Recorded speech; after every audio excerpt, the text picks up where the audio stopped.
Nothing's I'm, happening. I'm, Oh, I'm the just button is hit. Okay, it is. I'm just waiting for the internet to catch up with us because for the first time in a long while, we are ahead of schedule. Ladies and gentlemen, thank you for joining us for this week's edition of the Weekly Roundtable. I am one of your hosts and co-founder of the Liberty First Foundation, Frank Range Report Johnson. To my immediate right is Michael Vasquez, Dragon of the Southern Tier, Northern Tier, Eastern Tier, Western Tier, New York's only true independent journalist. To my far right, maybe even politically, I don't know, Michael Marshall, co-founder of the Liberty First Foundation, constitutional scholar and all-around good guy. Don't let him drive your car. Jan Rains is with us this week. She's our alternative lifestyle specialist. And Dal Grimm is joining us once again from the great state of New York. Well, I would say great, but the state of New York. You can describe it any which way you want. Yeah. The passable state of New York. The passable state of, well, technically, it's a state. I'll go with that. But so slow news week. Yeah, very slow. Slow news. Absolutely nothing happened this week, did it? It was it was relatively quiet. You didn't hear anything about the Houthi rebels. Didn't hear about the hostages held by Hamas. Ukraine, Russia might as well be a ceasefire. You just haven't heard anything except maybe one thing. Israel, haven't heard nothing about Israel. No.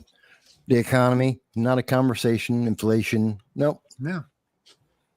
Now, so let's see. We hear Friday, and then it all went to crap. So we're actually, right now we're actually looking at talking about our first topic of the week is going to be a week old already. But every couple of hours, there's a little bit of new little information that comes out, a new little drip, a new little drab, a little piece of information. And of course, 65,000 conspiracy theories. It's because Freedom Fest was such an exciting event in Las Vegas. And what happens in Las Vegas actually came out to everyone else. We are talking about Freedom Fest, right? Yes. Yeah, of course. All right. Well, listen. Before we get into all things Trump, Vas, you had the lead story going into the end of the show last week because you were already out in Vegas at Freedom Fest, and a lot of us are not really familiar with what goes on there.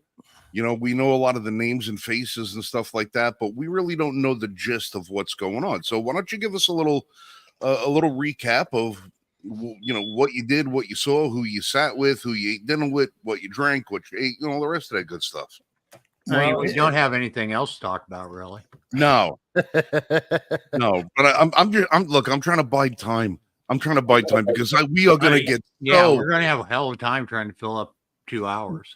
I'll be surprised if we make it past 15 minutes. I just know we're going to get so into the weeds later. And I'm trying to stem some of that off now. It's not the weeds.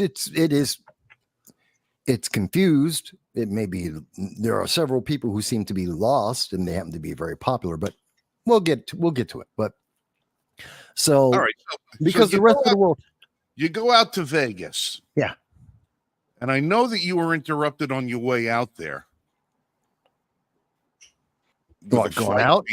Well, yeah, you had a flight delayed. You were stuck in an airport. Never use Spirit Airlines. I hate Spirit Airlines. Never touch that company. I hate Spirit.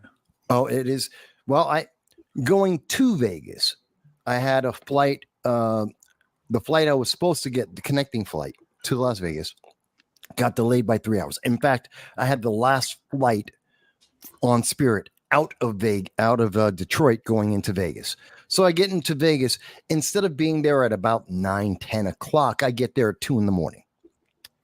That was a lot of fun. Messed up my schedule because, I'm covering the event. I'm there I have a booth along with Larry Sharp, who made it possible for me to go to the event in the first place. So I've got a booth there. I got to set up the booth. I've got to confirm all the interviews that I'm going to be doing. Got to get the schedule to figure out where I'm going to be to cover things either live or to tape them. Okay. And so I'm behind the gun here. So I wind up getting about 2 hours of sleep because of Spirit Airlines. All right. And I get to sleep. I get up. I start my day. Let me explain what Freedom Fest is. For people who are more familiar with CPAC, it is basically a independent and libertarian convention, political convention. Candidates and individuals that are libertarian leading, that are conservative, that are I wouldn't say Republican, but independent. They all come together to try and set forth an agenda, a timeline, a plan for the future. How can we make America more free, to celebrate American liberty, to help people live? That's the whole plan. And they have a bunch of speakers, including Representative Justin Amash, who is now running for Michigan Senate. They had Representative Thomas Massey, who showed up, even though his wife had died recently. He still decided to show up like he had expected, though he didn't do interviews because of his loss. So he was there just for his event and left. But he did speak before the public. They had, believe it or not, they had Ice-T, the entertainer, the guy on Law and Order SVU. Yeah. He was on the main stage. He was one of the main speakers, talking about his 26 years, talking about being more libertarian, more conservative minded than what most people would probably think. Much like what we see with Snoop Dogg and many of the other rappers that started off confirmed criminals. And yes, Ice-T was a original criminal. He was the original gangster. There is no question about that. But he redeemed himself. He reformed himself. And his children and his wife and he not only do they not live that life, they understand the ways to better themselves, to have been a role model for improving, and that there is another way besides crime, which is fantastic. It was a great story. He talked about his life story and all the things he's done. That was very motivating. But what I found more interesting, there was RFK Jr., a man who has been blackballed by the mainstream news media. He is the consequence of the rigged Democratic primaries to install Joe Biden, which now has karma kicked back to Democrats now, and they are wishing that they had primaries to pick their presidential candidate for 2024. But RFK Jr., he was there, by the way. Secret Service? No, he had none. Minimal security. And I've been at many events for presidential candidates, for vice presidential candidates on a national level. I've covered Donald Trump when he was president. I'm familiar with the Secret Service level of security, even in the Bronx most recently. I was there covering that. So I have an understanding of what the level of security usually is. And we can talk about that in context to what happened on last Saturday. But then RFK got none of that. None of it. But yet he still spoke on the stage, and I covered that speech as well. And then there was one of the closing speeches was with Larry Sharp, libertarian, who's run for governor before and a good friend of mine for over a decade. Maj Toure, an individual. I was one of the first people to ever do an interview with Maj Toure, the founder of Black Guns Matter, who's been doing a lot in the community about educating people about firearms and their Second Amendment rights. And Dr. Cornel West, who's a presidential candidate, he's in the polling. He's got about 1.8%, but that's a national poll. He's in the race. And all three of them were on stage all together, and I got to cover that, which was very, very interesting as well. Plus, I got to meet with several candidates like P.T. Burton, who's running in the Arizona 1st District, and a few others. We were talking about politics in India with Priti Umpala, about India, what's happening in Eurasia, what's happening with China, what's going to be happening with the economics of 2025 and beyond if we do not do something, if we don't pay attention to that. So we were talking about a lot of things.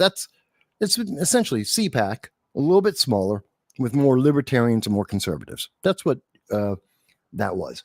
And I have a lot of coverage, and I'd love to have all my coverage and all the video that I did. I'd have had that out this week, except, Spirit Airlines on my way back home canceled a flight, abandoned me in Charleston, South Carolina. Very nice city. Enjoyed it very much. Abandoned me in that city without telling me that the airport is not 24 hours. So they were going to let me just sit on the outside the front door of the airport in the middle of thunderstorms. That was really nice of Spirit Airlines. Didn't give me any food vouchers. Didn't give me any suggestions about where I could stay. Didn't tell me that they did not take my bag and move it to the next flight, which was 24 hours later. And I couldn't get another flight. Couldn't connect anywhere else. Had to wait 24 hours to get the last flight out of South Carolina to come back to New York. And now my bags have been missing since that time. 36 hours screaming at executives and every individual at every level of government every level of the company, Spirit Airlines, to get my bag back. And guess what? I walked into LaGuardia in person to their office, their baggage office, spoke to one guy, Kelvin. Kelvin is brilliant. In 5 minutes, Kelvin explained, this is what happened. This is where your bag is. And I'm going to try and get it home. 5 minutes. Took him another 5 minutes through their computer system to give me the receipt and saying, hey, here's the outline. This is what we're doing. 5 minutes. His supervisor comes in and starts screaming at him because he didn't follow procedure. And I was recording it. And they were like, oh, Rodrigo is an ass. But just saying, so people know, this is why you should not use Spirit Airlines. So that tells you a little bit about Freedom Fest. And Southwest has got an answer for you. Huh? Southwest has got an answer for you. I don't want to use any discounts anymore.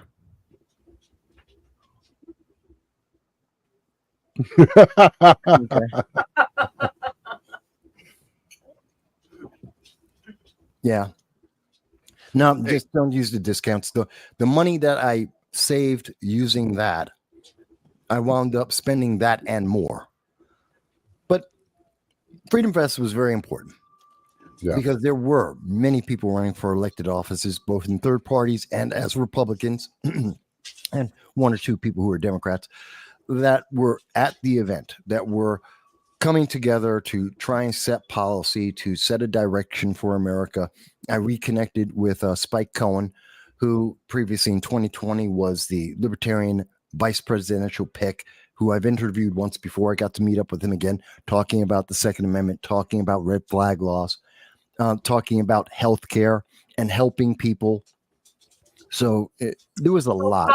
Boss, why don't you tell the audience, for those that may not know, who might look at this when they see subject matter and stuff like that, why don't you tell them where they can find all this? Well, you can see on the screen there, it's no sound bites allowed. Whether on Rumble or YouTube, just go to no sound bites allowed and you'll see it there. Rumble has, that's the remastered version. I'm doing some edits on some of it because a lot of the live stuff, has people walking past or standing in front of the camera. You've got stuff where I've taken somewhere around 7,000 to 10,000 photos. I've only been able to go through 2,500 of them because my equipment's somewhere in South Carolina with all my other photos. But we will have that uploaded, plus several of the interviews that no one's seen yet will be published there. So that's all coming. But I mean, I have a lot of information that is up right now that I think is rather important and covered a lot of major events. Now, it's funny because we finished Freedom Fest last Saturday. Got the last interview with, was getting the coverage of Cornel West and Maj Toure and Larry Sharp. We get done, take down everything. I'm back in the room. I've got about 3 hours before dinner and then 6 hours before I'm on a flight coming back home. That's the plan.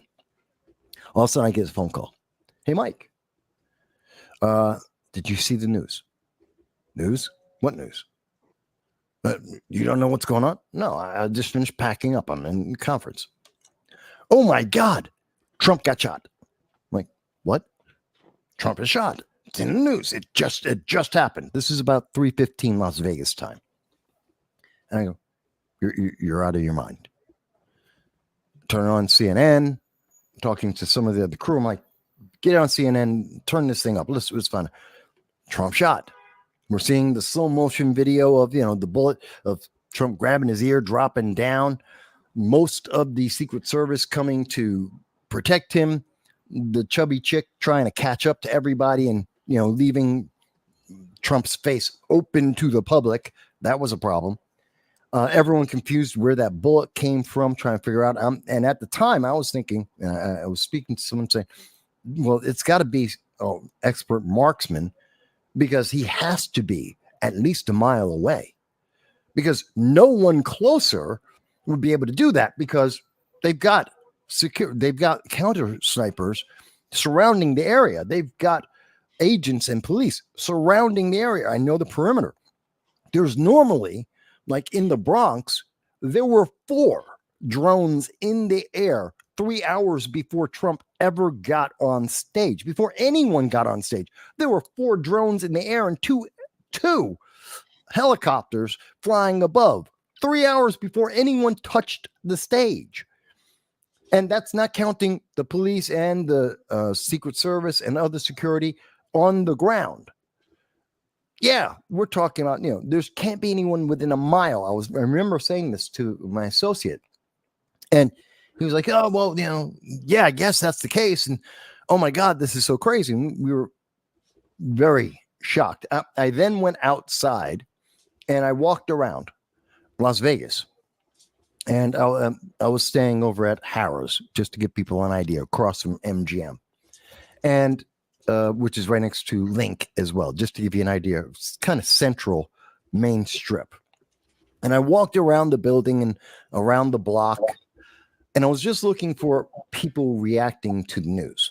This is about 3:30, 3:40 Las Vegas time, which would have made it about 6:30, 6:40 Eastern Standard Time.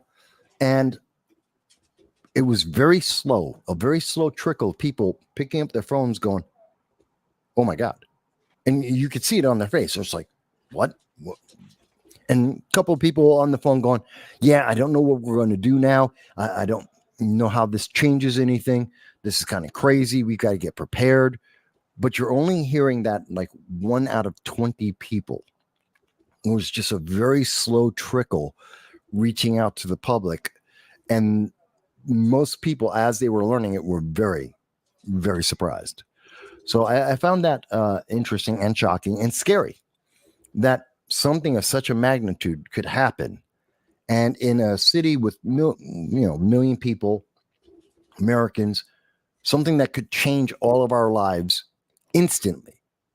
Our world did change and could have changed even more severely, and almost no one knew about it. Almost everyone was in the dark, and almost every single news station in every casino I could see was on sports. Yeah, and they tried to downplay it as an incident. Well, I love it. Yeah. What did CNN first come out? Their headline, and I saw it on this thing. Trump was rushed off the stage. It was from something. He fell. That's right. Trump fell and was escorted off the stage. I'm like, I see the video. You're lying through your teeth. Well, well, to start with, I think this is one of those times where people won't forget what they were doing when this happened.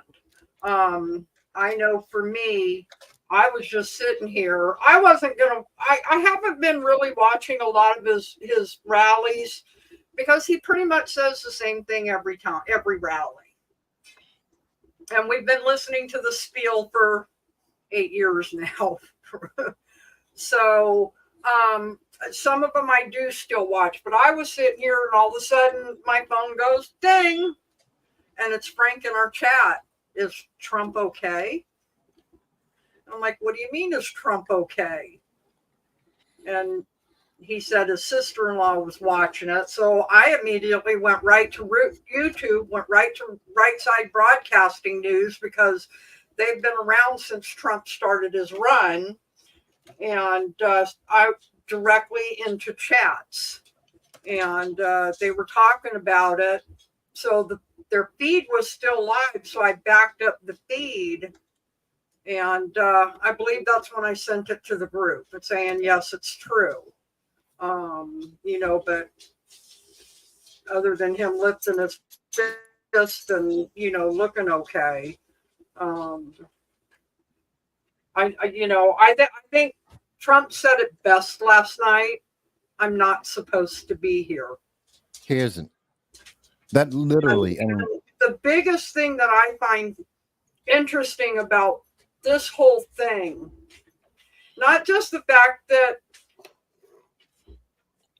there wasn't enough Secret Service and snipers and everything else there, and some of the excuses that are coming out, but I find it very interesting that it was either Friday night or Saturday morning that Facebook came out and said Facebook, Meta, and Instagram are lifting his ban.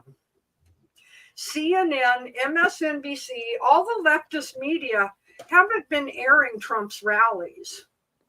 They were Saturday. It's interesting to me how we've seen so much spin coming out of the mainstream news media. The same mainstream news media that has been lying to the public for 3.5 years, as we have now learned in watching Joe Biden in the debate. And since the debate, now everyone's eyes are open and they're seeing that we have someone who's only in charge 6 hours a day, won't mention who's in charge the other 18 hours a day, which is a mystery we definitely need to know the answer to. But because we now see that, and we saw that in the Stephanopoulos interview with Biden as well, complete failure. We saw it when he did the NATO 75-year celebration. 5 minutes in, he starts to fall apart in that whole thing, which is also very interesting. Lots can be said, and I have said about that in the past. And now we have the same news media that was lying to us, who are like, oh, we couldn't know. Yes, you did.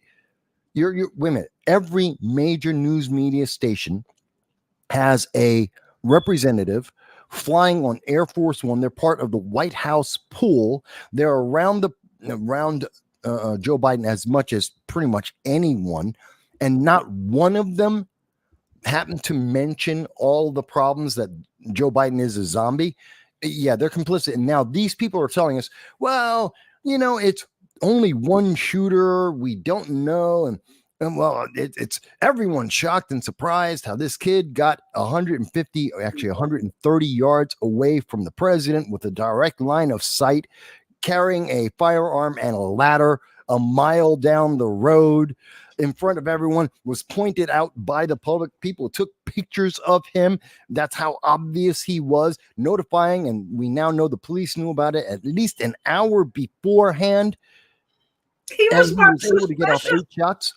He was marked as a suspicious person by the police an hour and a half before the rally, and they lost him.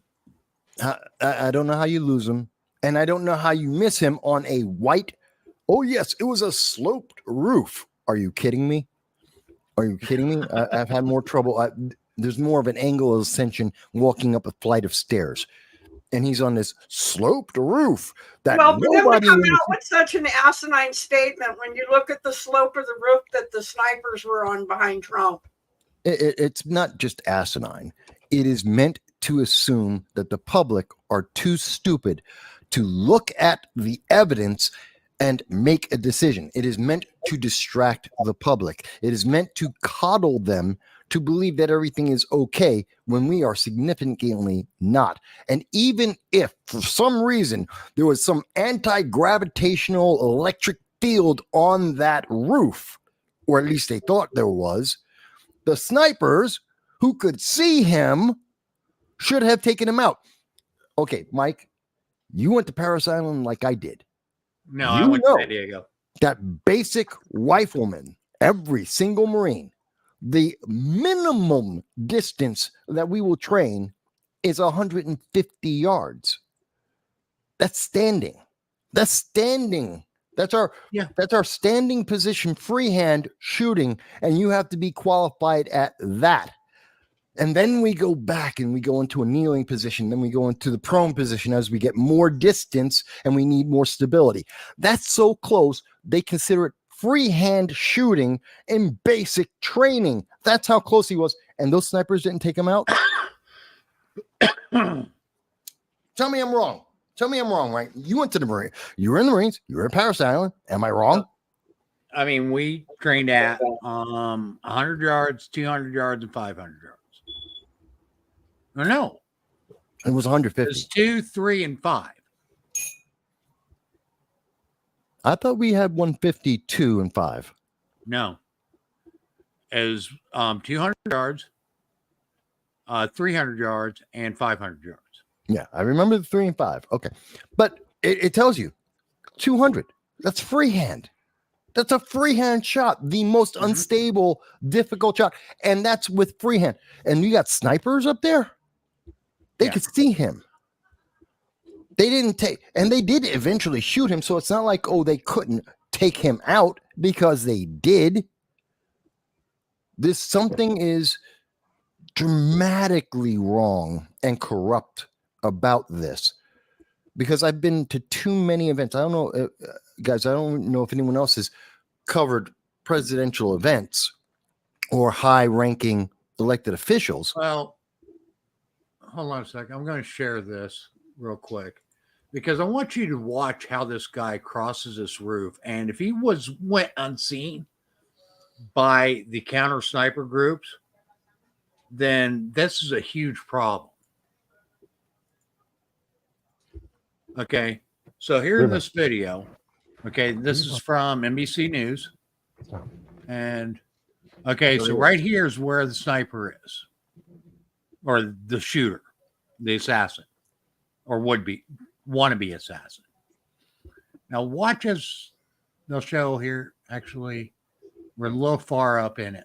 So let me go back to the beginning. And watch how he moves across this roof. Yeah. He raises up to where he is above the ridge line of that roof. Easily. Well, in videos that I've seen, they've shown that much closer, and him doing that kind of a move 3 or 4 times. Yes. The people on the ground are yelling, "There's a guy on the roof with a gun." Now, go ahead and go on. I'm going to be pulling up something else here. So real quick as well. That's going to put more context with this. So the way this has happened and the way the media has been covering it, well, we had basically a day and a half of coverage, and then they started talking about Biden. And Biden, will he be in 2024 election or will he not? And the RNC convention. And I think that was meant to cover and to confuse the public and distract the public from the first concern, which is that we had a presidential candidate, a former president and presidential candidate, who has had a Secret Service detail and was supposed to have an expanded detail, who has been denied the proper security for quite some time, that this person, there is no way that person gets to that point without someone, multiple failures at multiple levels, and most likely someone's acknowledgement of it. And that's, I think, part of the reason why we're hearing so much about Joe Biden. Will he run? Will he not run? It is meant to make us stop asking the question of, how did that guy get there and why? Well, as and well we were, as let me just say one other thing before you go forward. And there's a second question that's also very critical. Who's complicit? Which I would say is the news media and many politicians. They have been demonizing Americans, if you're MAGA, if you're a Republican, if you're conservative or libertarian, if you're anything but a progressive that mindlessly just goes with whatever you are told on X or by the mainstream news media, if you do not accept the approved messaging, you have been demonized for 3.5 years, told you are evil. If you didn't get the jab, you're evil. You are a 1930s German. God forbid you're Republican, then you're the Gestapo. And even worse, Donald Trump is, of course, equal to the devil himself. And in that environment, and that has been going on for a long time, are we surprised that when you show a zombie who cannot win, that the reaction is desperation? The media is complicit. They want to hide from that. And now they're suddenly going to, oh, but we'll try it. Will Biden, will not Biden. Totally taking everyone's attention away from that. Go ahead. I'm sorry. Okay. So what I have up here is Google Earth. Okay. And this is a map of the location where the rally was held. And I have depicted here the assassin's location, the counter sniper location, the counter sniper spotters location, and approximately where the Trump stage was. Now, the biggest thing I want to show you here is differences in elevation. Okay, because if the elevation was lower where the counter snipers were, then possibly they could have missed this guy crawling across the roof with his supreme stealth movement skills. Okay, so let's look at the ground elevation at the sniper's approximate location, and we're looking at 1,343 feet at that location. Okay, and rough guesstimate, I'd say maximum elevation of the building there is going to be 25 feet at most. More it's probably than lower than that. Yeah. Okay, so at the sniper's location, we are at 1,348 feet. So 1,348 versus 1,342. So he's right now, the sniper's already 6 foot higher. And that is if the roof elevations are exactly the same. However, if we look at the building the sniper was on, the counter sniper team was on, we can see that building actually sits higher by probably at least 10, if not 15 feet. Yeah. So there is no way that somebody could transverse across that roof without being seen from the counter sniper location. Absolutely no way. Yeah, he was visible the whole time. Which Well, is their story has changed 3 times about who was supposed to protect the building where the attempted assassin was. They said, well, that was the police's responsibility. Okay, well, we had a team of snipers in the building. Well, where were they? Oh, they were on the 2nd floor. Go back to your post there, Mike. What was that? Go back to the image. Post you just had up. Well, I can answer one thing about this. There is an answer to this because, again, the standard that you're asking about, Jan, is when you look at this location outside the immediate area, we're talking about 200 yards of the immediate area where the stage is. Normally, that would be the immediate responsibility of the Secret Service. In Well, they addition, purposely cut out that section too. What's that? I get that, but I want you to see my point. Can you get closer to the buildings that the assassin was located on? That building and then the building right behind it? Well, I was about to expand. That building normally would be, if it were obstructed, then it would have been the responsibility of police. Because Right, it's okay. unobstructed, it's the responsibility of the Secret Service. And normally they would take a countermeasure there. Right. But here's my point. Their latest thing is that the counter snipers were on the second floor. How many floors are in the building that the assassin was on? One. Look at the building right to the left of it. How many floors are in that building? 2 to 2. 3. If they were on the second floor, would they not have seen the assassin? They Yes. should have. Here's another. And they part would of have had a the story direct that's line of not sight adding up. to the assassin. Should have shot him first. But they didn't see him. Now there's report, and I think this is one of the biggest thing that the media isn't getting right either. We live in a day. I was talking to my roommate about this last night. We live in a day and age of technology, and all these videos that are coming out of people talking, and you've got videos out there of people talking more than one shooter.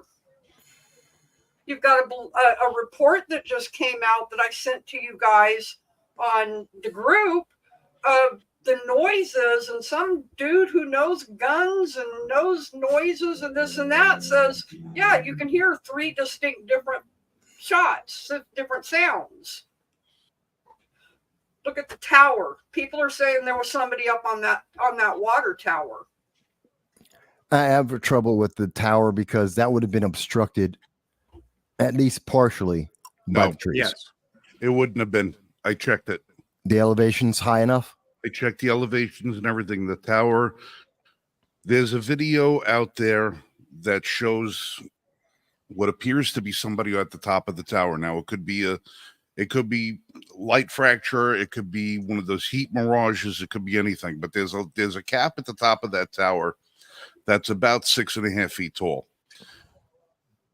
In the video that shows something is next to the cap, and you see a black silhouette that's person shaped, and then that person shaped silhouette slides in behind the cap and disappears. Now, looking at the satellite imagery, you can see that there is a staircase ladder that goes from the ring around the outside perimeter of that water tower up to that cap. That's a maintenance hatch. It would have been very easy for somebody to be up there. However, it would not be easy for somebody to mount a sniper's perch from there. It would be the perfect advantage for a spotter if you wanted to get a full spectrum of the entirety of the grounds. That would have been the perfect vantage point. That tower is between Okay, I am going 120 and to 150 feet step high. in here a little bit. Okay.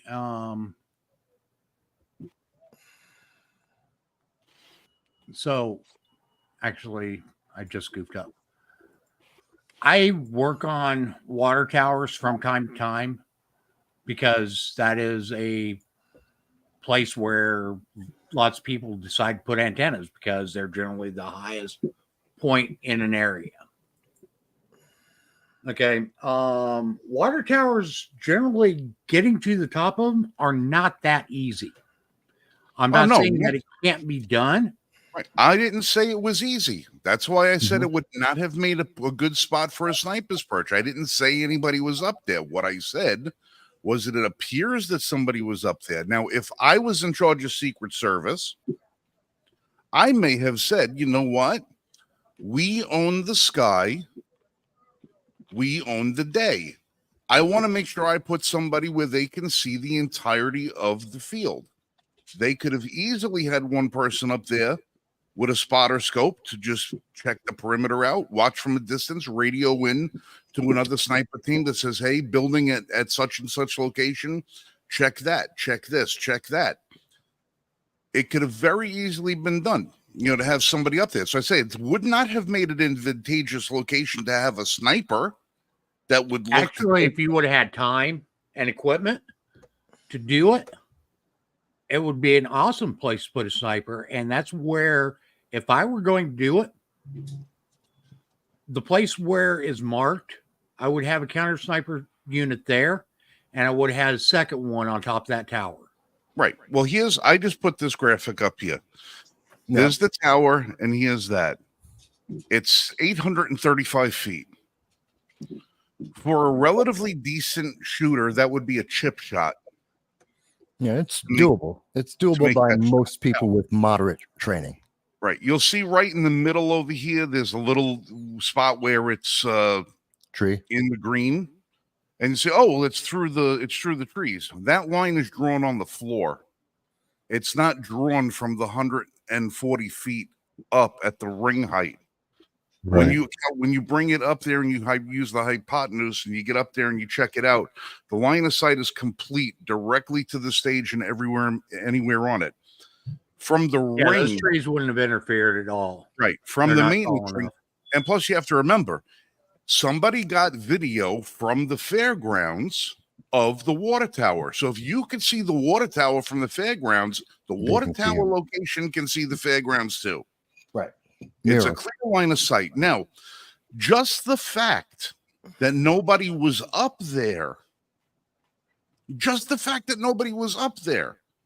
is failure number one. Forget about you have sniper team directly behind the president by 50, 60 feet. You know what you make your sniper team? You make your sniper team targets. You don't have your primary line of defending the president of the United States in just as clear a line of fire as you do the optimum target. Your sniper teams are supposed to be secreted. They're supposed to be in places where they don't get noticed. Well, no. There's always at least one team that is in the open just for the image of the But threat. this was the only team. The other team, the only team is that they're saying was on the second floor. Well, okay, Mike, you proved your point. One is in the open because the other one was friggin' hidden from everybody, including themselves. Yeah. That's Well, one of the problems. And we can't forget the fact that originally it was reported that Trump's team was told to stand down, and they brought in a backup team. Then it became, well, his team was told to stand down, and we brought in temps. And he didn't get that kind of protection because Jill had her speech on the same day in Pennsylvania. And they pulled a bunch of people. Listen, they make it sound like there's 12 guys in the Secret Service. Exactly. All right, Well, they then make it sound like down- this. Listen, I used to work at the Verrazano Bridge as a bridge and tunnel officer years ago. I used to lock people up for trying to pass off counterfeit money. Okay. I made one phone call. I had 4 Secret Service agents showing up at the Verrazano Bridge within 5 minutes. Okay, Secret Service is one of the most overstaffed bureaus in the entire intelligence agency. They have to be. Because you've got so many people that require Secret Service protection. Oh, we had to take from this one to put to that one. Bullshit. There are so many of these. They make it sound like the elite guys. It's like the A-team. We got 4 guys who are. Listen. Nothing's understaffed. Nothing's understaffed. They're undertrained. That's what it is. I got news for you, everybody. Listen. The Secret Service is not John Wick. Okay, Right. These guys are not like the guys back. When Reagan got shot. You remember the one guy Vass? I know you remember this footage because you probably watched it 1,000 times. There was that one guy in that powder blue suit. Guy had blonde curly hair. He was 6'5". Hinckley lets off. By the time the second shot got out, what did that guy do? He made himself as big as he could and got between the shots and Reagan.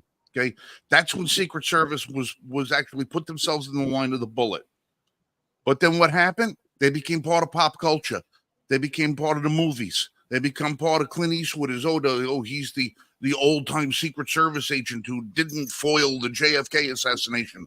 Now he's gonna protect the. Listen, those guys don't exist anymore. They don't exist anymore. It's a friggin' job. That's all it is. Is a job. You know how you know it's just a job? Look at the 3 idiot women that were out there trying to holster their friggin' weapons. Hold on. Let me stop. There And was it's not because two they're of women them. that they're idiots. It's because they don't know what the hell they're doing. Okay, look, two of them.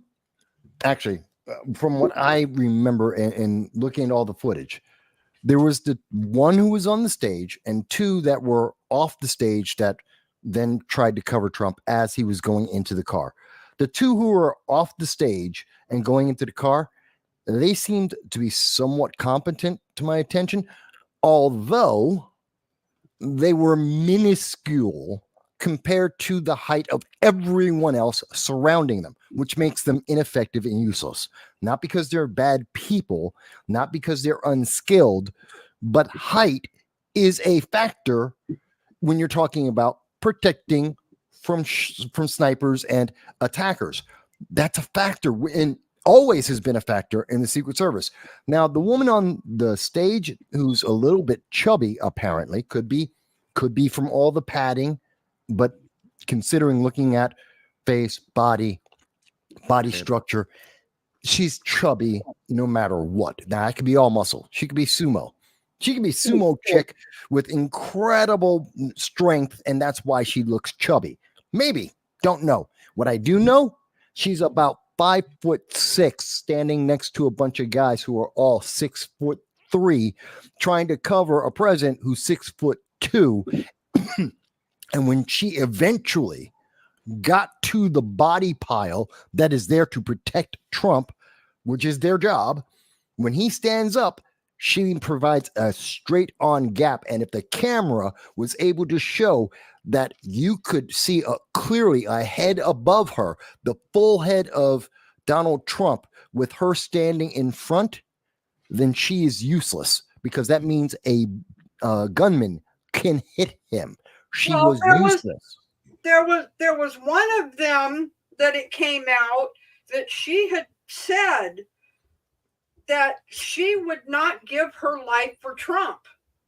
Well, yet another reason, another person who's a terrible choice. Dude, they had the video of the motorcade rolling into the hospital.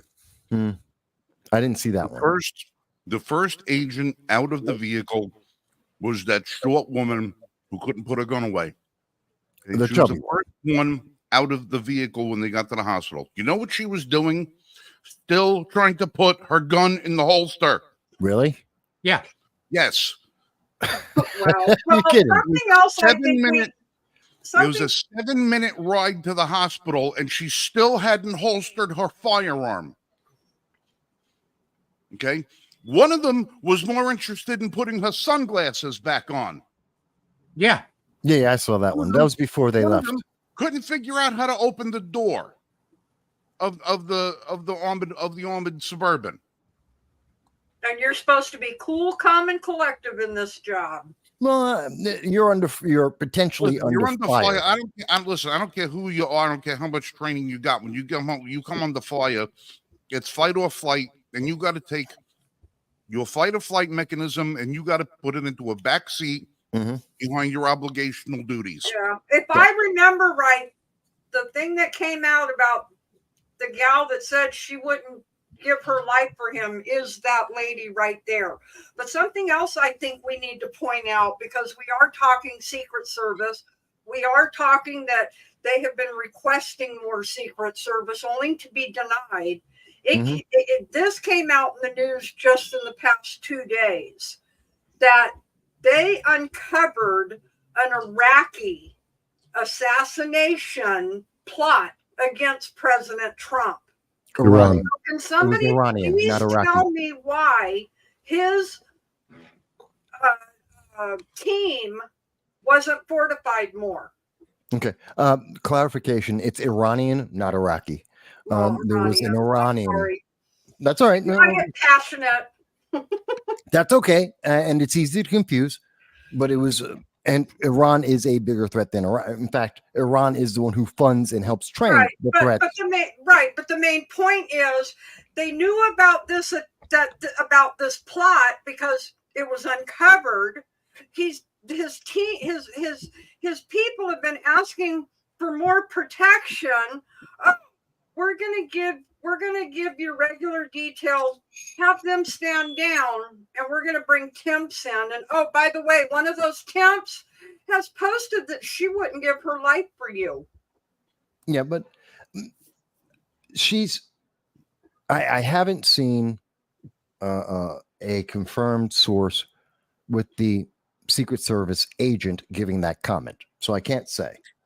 So I'm not familiar with that. So I can't say because I haven't seen the source on that or I've seen that statement. Mind you, folks, there is a lot of information that's coming out on this from all sides, including a ton of conspiracies. Yeah. This is going to rival the JFK assassination Easily. As far as conspiracy theories go. Yeah, but so I think we have to be skeptical until information is completely proven about a lot of the information that is being divulged.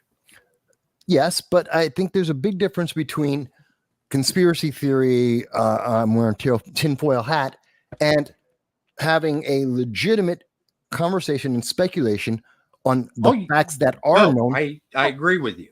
Look, I said on somebody's page, somebody said, "Oh, all the sniper experts are now on the internet," and I'm like, listen, you don't have to be a nautical engineer to know that you don't steer a ship into a friggin' iceberg.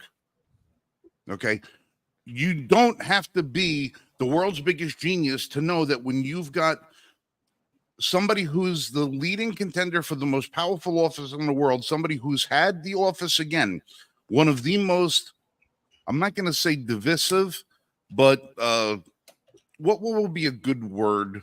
Controversial people. Yes, controversial. On that the would face work. of the planet, okay, that you have so many glaring and obvious oversights. A guy running around with a ladder and a rifle for over an hour beforehand. People screaming at the police and Secret Service that there's a guy on the roof with a gun. This guy we just found out now was flying a drone over the fairgrounds 2 hours before the event, and nobody stopped him. Nobody questioned him as to any reason. We're getting so many conflicting stories from these people that, okay, he had a receipt for a 5-foot ladder, but he carried a 10-foot ladder to the place. He had a Honda, or it was some little Japanese vehicle, but they towed away a white van. Yeah, that he drove over there. They are already lying through their teeth about everything that happened. Not because they're trying to cover up a big conspiracy, but because they're trying to cover up their own failure. Well, everybody can see it was a failure. And you've got the Justice Department saying they will not allow the head of the Secret Service to come and testify in front of Congress to find out what the hell happened. Actually, she did. She showed up and she answered 4 questions and she walked out. 3 of them by Democrats, 1 by Republicans, none of them critical to understanding nature, even at this moment, understanding why there were so many series of failures. Answered 4 questions and walked out. And this is from a closed session of Congress, which means this is not information for the public. This is for Congress for their oversight, which they duly and correctly have the right to ask and be told. That's why they have the security clearances, and they're gone. Am I wrong? Am I wrong here, Dow? No, and it seems ironic that she decided to show up to the RNC's convention before she showed up to Congress. Did you find that odd? Yeah. Trump invited her. I wonder if he did that so that she could take a look at the fireman's uniform, kind of drive home the point that, your failure allowed me to live, but she doesn't care. No, she doesn't. She doesn't care about that. She doesn't care about the fireman. She doesn't care about the other 2 people that were injured. But the image of it was not for her. It was for the people. Like she was there. She saw the results of her inaction. You're the rare breed who's going to think of that angle, though. Most of the people are not going to put that together. I am a Well, rare breed, aren't I? Yeah, it's a it's a point so far out that you really have to make a lot of jumps to connect those dots to Yeah. say, well, that's why Trump invited her. That's why he was. We don't know if Trump invited her. We don't know why she was there. We don't know if she was just there as a matter of CYA, which is probably what it was. Yeah. But the fact of the matter was, she had time for an MSNBC interview before she had time to go sit in front of Congress. Yeah. For the few seconds that she did show up there. Well, and I've tried to tell people, I've had people ask me, well, how do you think these congressional hearings are going to go? And I sit back and I laugh. And my response is like any other congressional hearing. They're going to go in there and say, I can't remember. I don't know. And I can't comment on that because it's an ongoing investigation. Well, there won't be any, I don't remember. There'll be, I can't speak. They're going to say, I can't, it's ongoing. I can't divulge secrets pertaining to presidential security. All right. That's All right, That's going to be the big one. All right. I remember way back when, many years ago, I was in Atlantic City for a Halloween party, and it was a costume party, and I had Stan Winston Professional Effects make up a mask for me, and I went as a werewolf. When I was at the party, I got to have a couple of drinks with Donald Trump. I got to have a couple of drinks with his wife at the time was not Ivanka, but the second one, Marla Maples. I got to do all that and had a blast. But after the party was over, I wanted to go out onto the casino. I wanted to go out onto the floor and I wanted to go do a little gambling. I didn't get within 3 feet of the entrance to the floor before I got tackled by 4 security guards because I was wearing facial prosthetics and the cameras couldn't see my face. Yeah. Okay. This is 25, 30 years before Donald Trump ever has an inkling to run for president. After everything that this man has gone through with relation to how the federal government has treated him and the members of his family, I am stunned. I am freaking stunned to high heaven that he hasn't taken his own security measures into his own hands and said, I don't want the Secret Service involved in my protection. No, I and know. If they are going to be involved in my protection, they're going to be second or third tier down the line and have his entire security regimen. Look, if they got to be primary, then they got to, by law, which I don't even know if there is a law that says they have to be. Well, let me answer that. There is an answer to that, which it has been asked, and the answer to that from former Secret Service agents who have been in Dan Bongino, what's his name, the one who's in Congress, and a couple of others. One of the members of Congress and a few others have all stated that part of the reason why Trump still maintains Secret Service and why they are primary is because of allowances. They would be more restricted than the local police and more limited in their access to Trump and to be able to protect Trump than federal agents, than local, state, or even local police. And so because they would have such a secondary role and they would not be able to fill gaps, they would actually, because of their lack of clearance, they would be essentially useless. You see, that's why he doesn't have it. Now they're just not allowed in certain places that Trump is able to go and does go to. They don't have the security clearance. They don't have the regulations. They don't have the authority. So, the authority to do what? Wait a minute. To even be in certain locations where Like what? Trump would be. So Anywhere that Trump goes. He's not the president right now. Where is he going? Where is he still going that he needs special He security? still has a security clearance, and he is able to traverse in He's not areas. going to the White House. He's not going to Capitol Hill. Everywhere he's going is a private function that he's renting the space out to when he does an event. He can put in whoever the hell he wants to put in whenever he wants to put That's them in not there. a- And that's if they're not going to a- go and okay. they're going to say, "Oh, well, you can't have they can't be armed or anything else like that," well, guess what?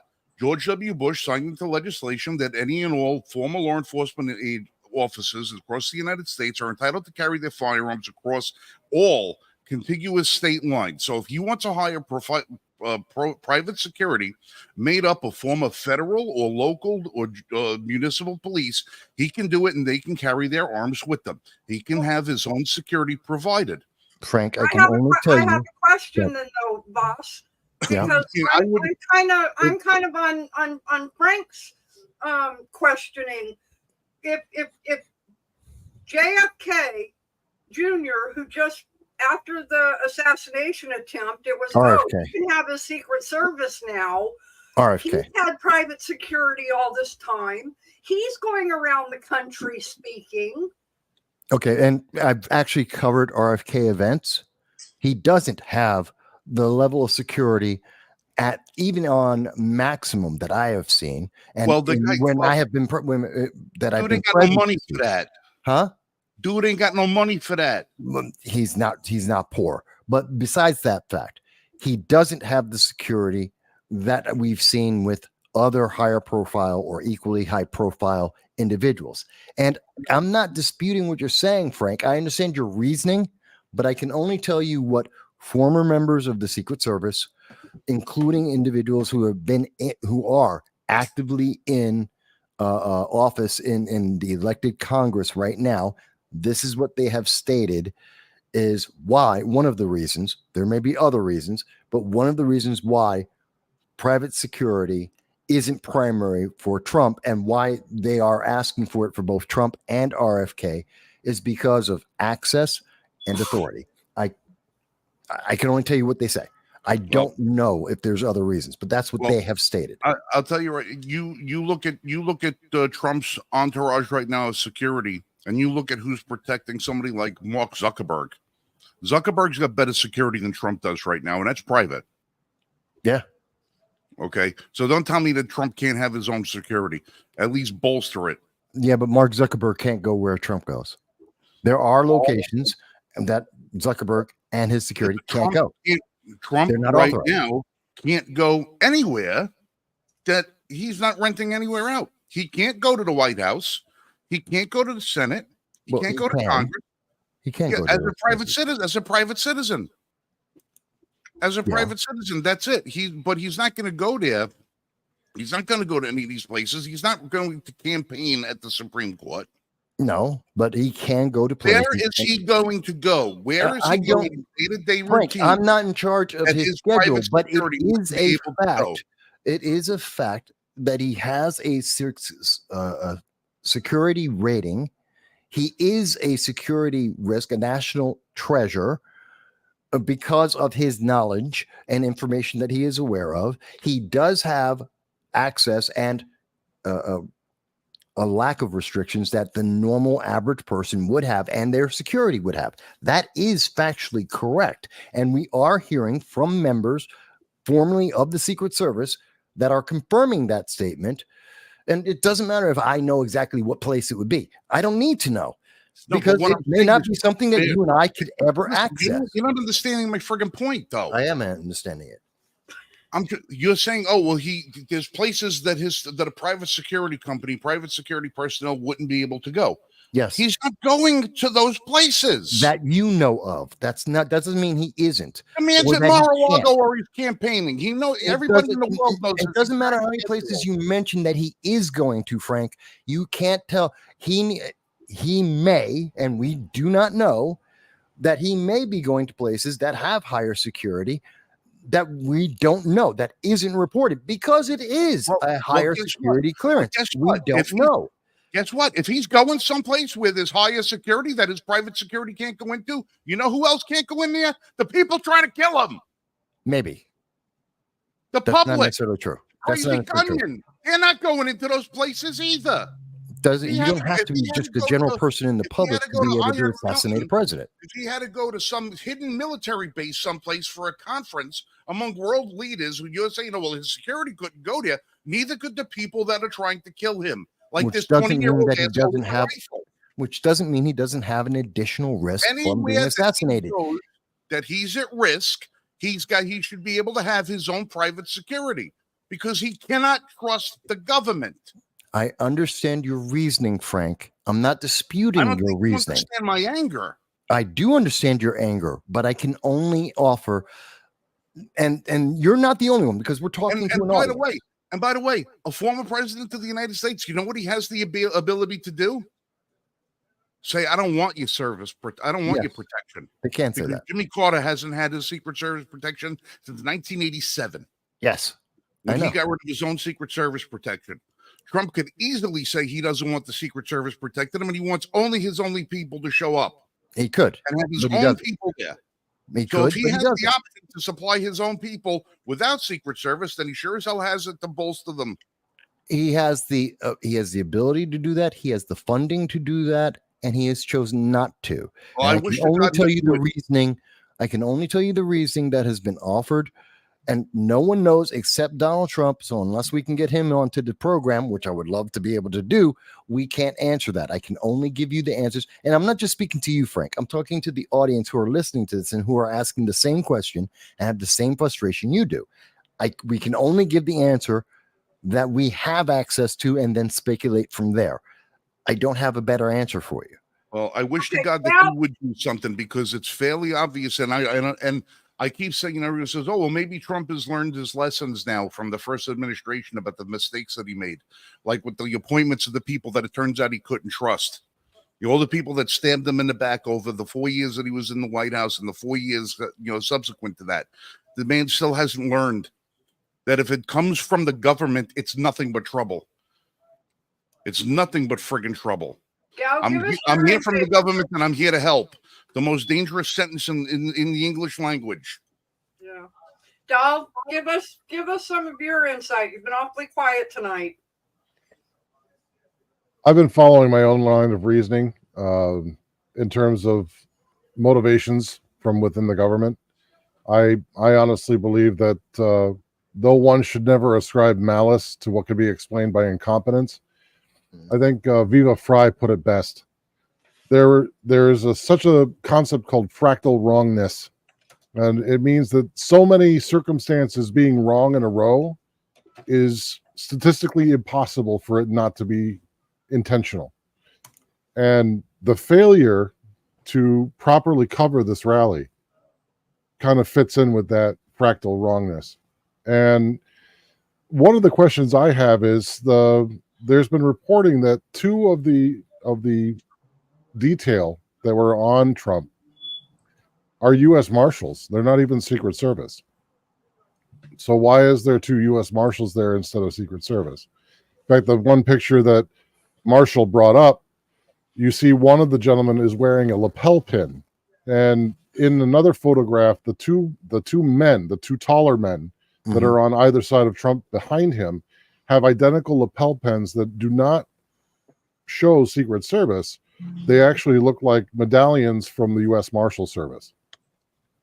Well, as I understand, again, going through both what I've seen previously at events and what we can hear so far from news media, it's not unusual that surrounding Trump in the closer circle would be Secret Service plus, especially if the detail is not fully filled, that they don't have all the slots that should be with Secret Service. They still have to fill those slots, and they go to the next highest level of federal government security. So here's my question. Here's my next question then. If the security detail that has to be approved by Cheadle, right? Why is it that she's pulling from another federal agency to fill those slots when, as Frank says, they have plenty of Secret Service agents? It doesn't make any sense. So unless they actually do have incompetent agents they cannot trust with the security of the president, which doesn't speak highly of the Secret Service in the first place, then it's a deliberate act to downgrade, in a sense, his security. That's the second question. Third question. Drones have been used for things like the BLM riots, have been used for the Antifa riots. They've been used for Seattle, for surveillance in Seattle, and not a drone in the sky for the federal government. Their explanation on that is the use of drones and privacy concerns that are created by drones make it a touchy subject about using drones, and we have to take each case separately. So that may be the story, but then if no one knows they're using it, it's okay until they have to produce the footage in court, like with the Kyle Rittenhouse case, where it turns out that the FBI had high definition drone footage over top of the shooting, and you can see the events unfold while they're flying drones from the beginning to the end. And then when the defense finds out that the grainy copy that the FBI released is not actually the original copy, but they have high definition scalable video, that to me tells me that argument is not legitimate. It's not genuine. It's not legitimate. And I can again, the Secret Service right now is in a state of cover your ass mode. Yeah. And they will try to use everything they can to deflect at the failures, the abysmal failures that occurred on that day. See, and but the thing I honestly believe that there were some orders, probably higher up than the people that were on scene, that were made, and maybe some of them outside of Secret Service. Somebody that resulted in the undercoverage of this event. Given everything that's happened in the last couple of years, there is less and less doubt that I'm willing to give to the intentions of those that surround Trump. And because of that idea of fractal wrongness and so many things being wrong at this event, the question, even though there is a presumption of innocence, I am almost 95% sure that this was a let it happen moment. I actually agree with you. I don't think it was an actual plot. No, I just think it was but I believe that they put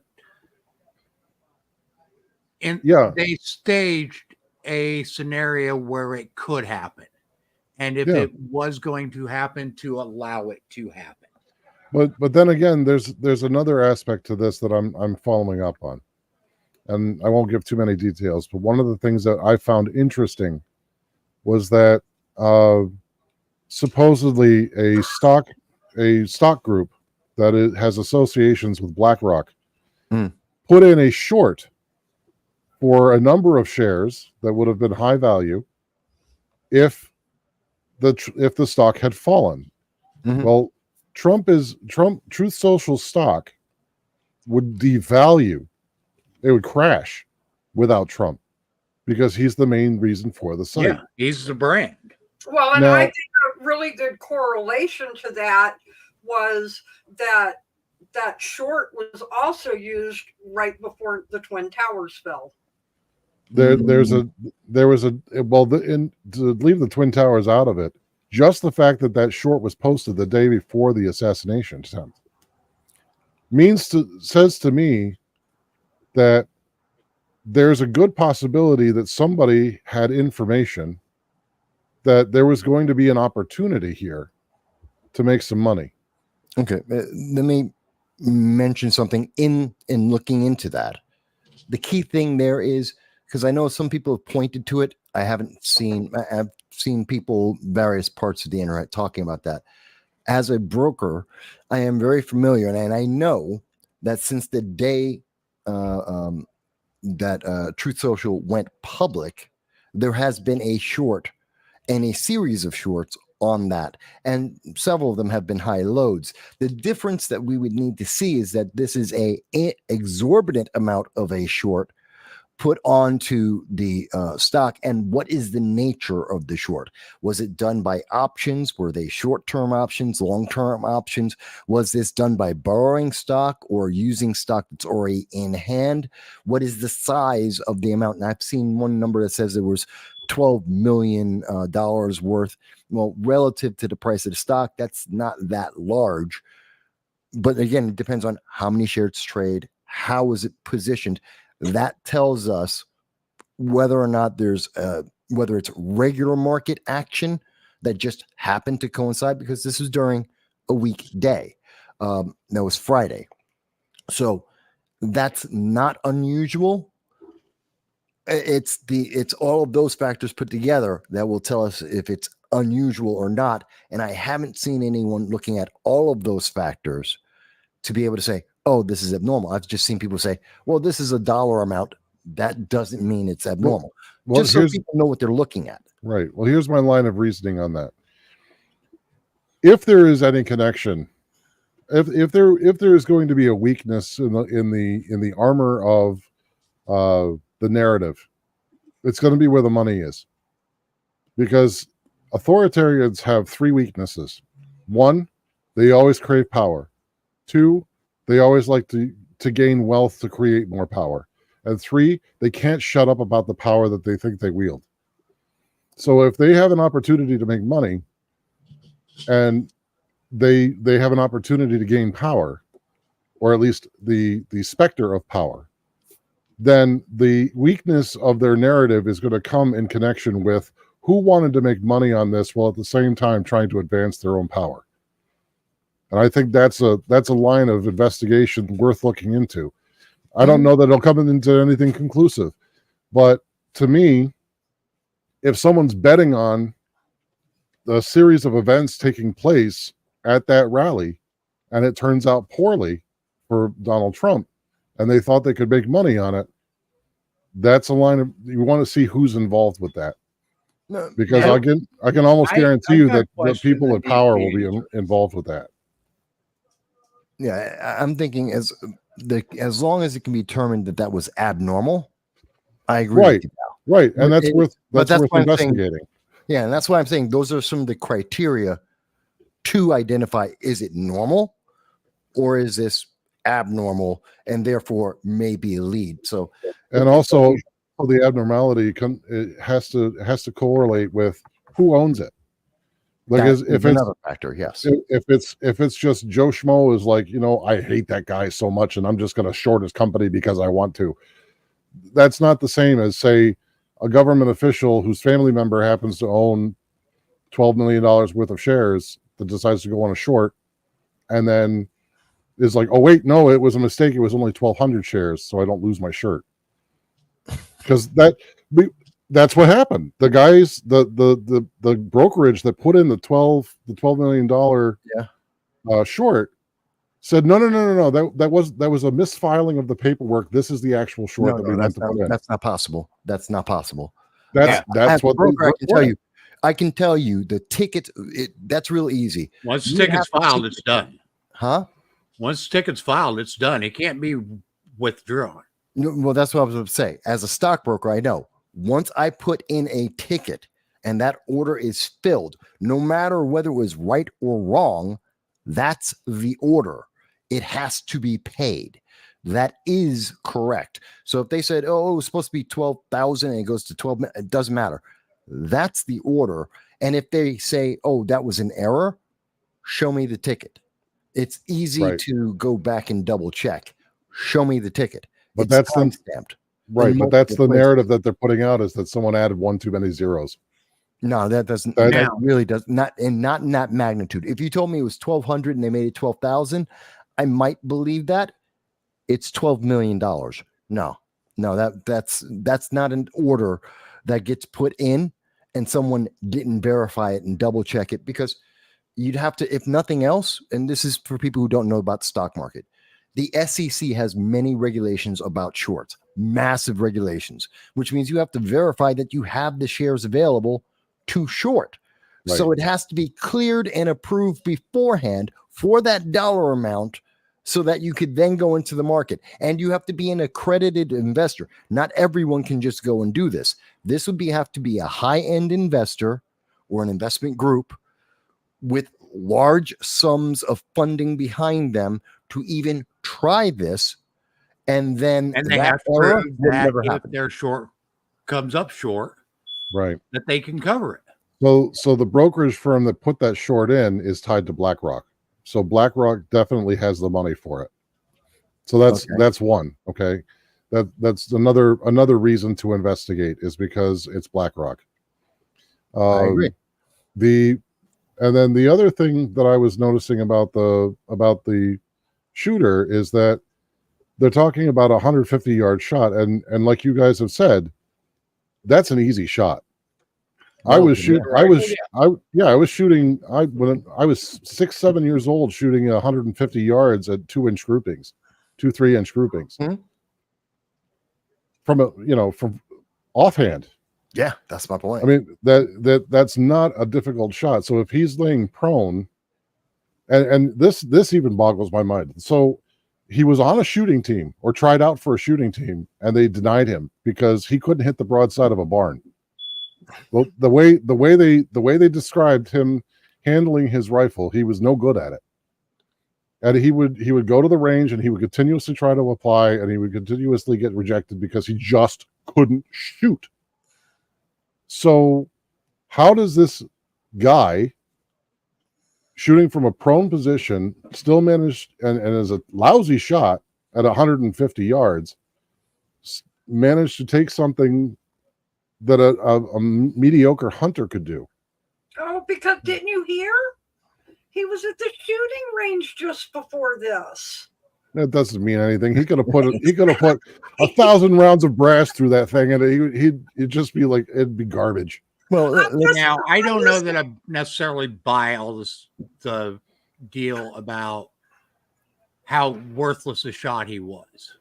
well, he only has to be accurate once. And as far as we could see, he was only accurate.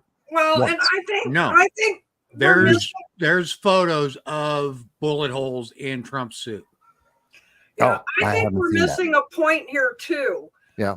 He had a transmitter with him. Yes. Yes. There's too many variables on both the shooter and the lack of security to see this as just a incompetent oversight. That is the general feeling that most people looking at this generally in the commentary sphere and pretty much from people that I talk to on the street. Everybody's seen this, and given the level of mistrust that has already been fostered by this government, this is more than just incompetency. Any more than that, I couldn't tell you. On this, that I want everybody to think about. Okay, this was not that big of a rally for Trump. No, it was one of the smaller ones. Okay, why was pretty much every major news outlet live streaming it? I said that earlier. Especially when Biden had a campaign event going on, Jill Biden had a campaign event going on, and that was supposedly the reason why the Secret Service was so short on their being able to provide security for the detail. Well, and like I said earlier, the mainstream media doesn't cover Trump rallies. Generally, but remember, it was in advance of both the RNC convention, and there was a question, and it was believed that somewhere around that time frame, Trump was going to be announcing his vice presidential pick, and it was unclear if he was going to do it anytime from July 11th until the end of the RNC. That was the window that everyone was expecting Trump to announce his vice presidential candidate. So part of the answer is they weren't sure if he was going to announce then, and maybe they had gotten a rumor or thought that that was the case. I don't know. I'm playing somewhat devil's advocate with some of these things that to debunk or to question some of the some of the questions out there. Some of them do have answers, not great answers, not answers that I think are fully acceptable, but let's look at from there and work out, because I think the true answer is either it's Occam's razor. It's either the simplest answer is correct, or it's something very complicated and we need a lot of details. One or the other are probably the truth. Everything that's kind of in between probably is incorrect. It's either very simple or very complicated. And very simple means one of two things. There's only two options in the simple that I see. Either he was working on his own and this was he rolled a natural 7 on the dice. Everything was, or rather I should say a natural 20 on the die, and everything fell online and he just did everything perfectly. Or something, or there were people inadvertently or advertently pushing him along the way. Now, I think another aspect of this that's just as important as these questions about how did this happen? Where are some of the loopholes? Where are some of the questions we need to ask of very high level individuals in both the government and also in the financial markets? Because as Dow said, that may be a lead there. But I think it's also important for us to say, look at what the media has done. A media that covered up for years that that Biden is a zombie. A media that for 7 years, since this kid, Thomas Crooks, since he was 13, he has been told nonstop that Trump is the devil himself, that Republicans are devils themselves, that anyone who didn't get the jab or didn't do what the government told them to do were the devil themselves, and that it was if you could go back in time and kill Hitler and the various Germans in the 1930s, you should have. This is what he's been pumped in his head every day since he was 13. And now we see the news media, which has already been proven to be a liar, which has been proven to be bolstering and fortifying the 2024 election and Democrats' positions. This same government, these same institutions are now switching the conversation. They don't want to talk about the assassination. They don't want to talk about the motivations of the shooter. They don't want to talk about the culpability that they and elected officials have for creating the environment that creates this stochastic probability, which means you create the fertile ground for this to happen in. You don't plan it. You just make sure that everything falls in place so it can happen. You just increase the probability so much that eventually someone is going to take the bait. And the bait being, you got a zombie and you've been promised the end of the world if Trump and MAGA are allowed to naturally win an election. That's the fear mongering has pushed people that far. And now they're changing that argument. And now we're talking about, well, will Joe Biden, who's a zombie, is he going to be replaced? Like, who cares? Democrats going to I think we got a little over a half hour left, guys. So I think we've really covered, the attempt pretty good. I'm pretty sure things will be coming up in upcoming shows, but I think we should talk a little bit about the RNC. One last thing before we go over to the RNC. Going forward, as far as the security is concerned, to Frank and Mike's point, top secret clearances, when you get them, when you leave the service or you leave an agency, does that clearance go away? No. never. Access to information does, but your clearance does not. Okay, so my question then would be, as far as Frank making the case for private security, what would stop Trump from going through a secure group that had a bunch of guys that had security clearances? The only question I could think of would be, was their security clearance high enough? But yes, theoretically, if they had enough security clearance, then no, Frank would be absolutely right, and they'd be able to have access everywhere that they would need to be, which may be that may exist, and I'm pretty sure that it probably should if you can pay, if you can afford it, and I think Trump can. So I don't know. And if they hold clearance, they can be vetted pretty easily for higher clearances. The real obstacle is getting your initial clearance. Right. So I would say that, you know, the idea of having private security have the same level of access as the Secret Service, active Secret Service, is not probable, but it is doable. And that would be something that I think Trump would want to consider when it comes to his own security. Yeah, it would be interesting to see.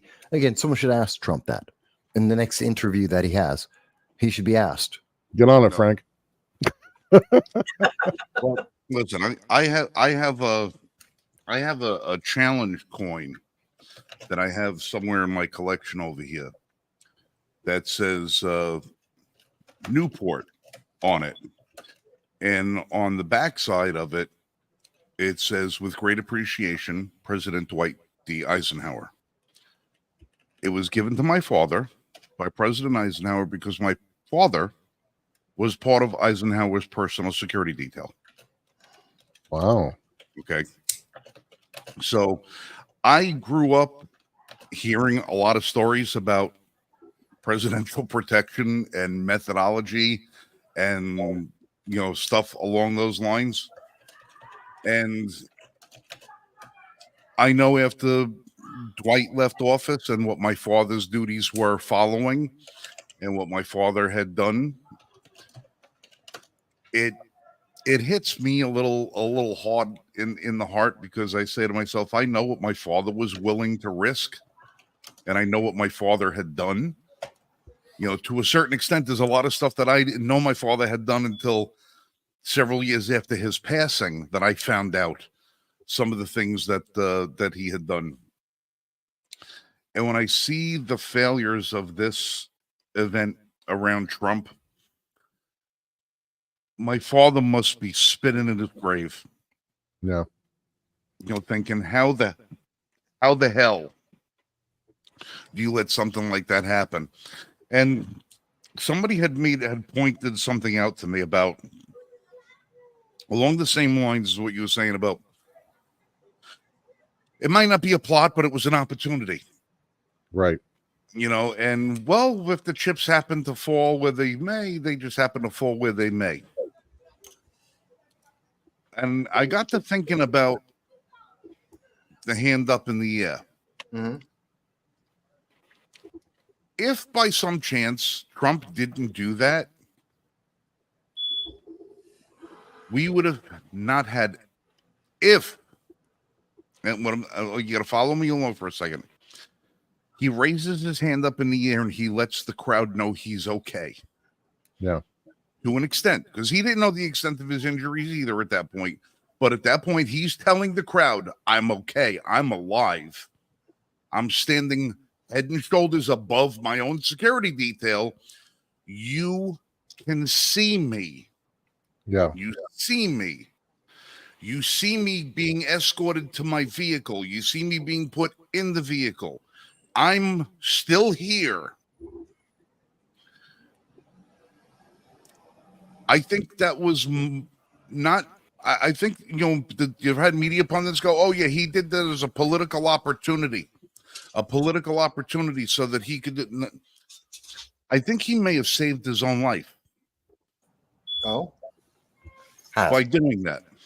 How? If by some chance this was a plot, when he was down on the ground, if they would have just huddled over him, picked him up, carried him to the car, and nobody would have seen him because he was surrounded by a mass of people. Oh, I get it. I get where you're going. Mm-hmm. Right. That then might have been could have the happened last. to him after the fact. That might have been the last we had seen him. And I think that somewhere in his mind, self-preservation kicked in, and he said, everyone has to know that I'm alive. It was a proof of life moment. Yeah. He said that. He actually said that in his speech last night, Frank. He said at the RNC. He said the reason he stood up and put his fist in the air and yelled, fight, fight, fight, is because there were a couple of reasons. He said, one, because when he stood up, he saw that the crowd was still there. And he wanted the crowd to know that he was good.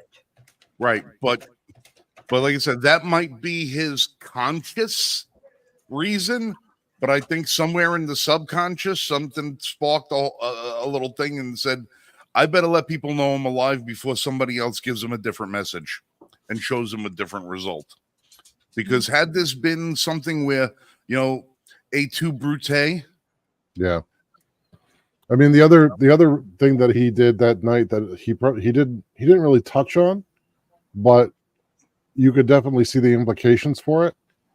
If he hadn't shown that he was able to get up under his own power and speak to the people, in a way, I think he was worried that people would leave there so upset that they would do something bad, and then a lot of people would get hurt. And he didn't want them to do that. He didn't want them to go out feeling like they had just lost a leader. Well, that's so. I mean, he probably saved a lot of people that day, not just himself, because by standing up, people knew we don't have to go out and do something stupid. Well, and I think that's a very important thing, because I'm so tired of hearing, well, he said fight, fight, fight, so that all the right will go out there and cause harm and violence and this and that. No, he said fight, fight, fight, because he means fight for the country. Well, The left has to turn it around.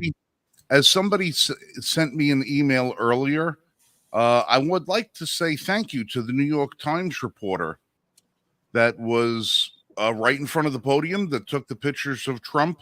Mm-hmm. The split second that the round passed his ear and you're able to see the bullet in flight as it passes his head. I want to thank him. I want to thank or her, whomever it might have been, for having such a perfect vantage point with the highest possible speed your camera could possibly be set at the exact moment in time that it takes place. You don't go and photograph Indy races with your cameras and your f-stops and your speed set so fast that you could capture 2,700 feet per second object in perfect still frame. That very moment. I want to thank that. If you're going to bring that up, then I want to bring up the gal that was sitting behind Trump that was as calm as anything.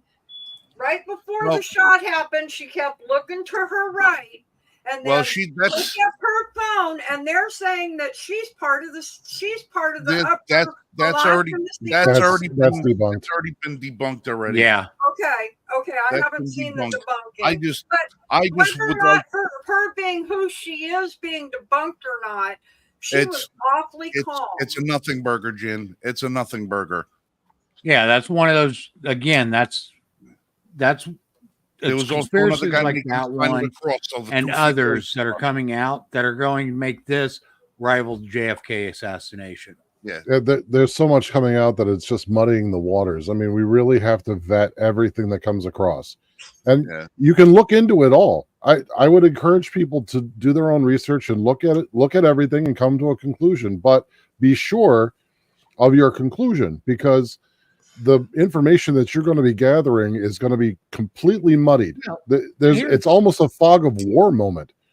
Well, it's a fog of war moment because there's nothing in there. There's so much that is causing interference between the facts and what we actually should come to. And the this truth. is actually making it tough for the Secret Service because we live in an age of technology now.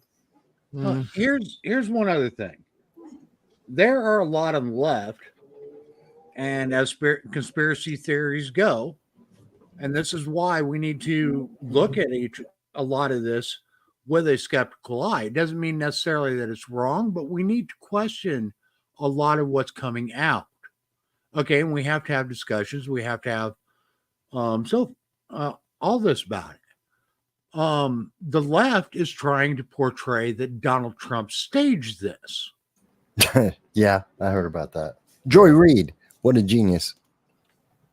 Okay, this is the same lady that was like, I don't care who the candidate is, just tell me who to vote for. Okay, yeah. well, there's another one. Okay,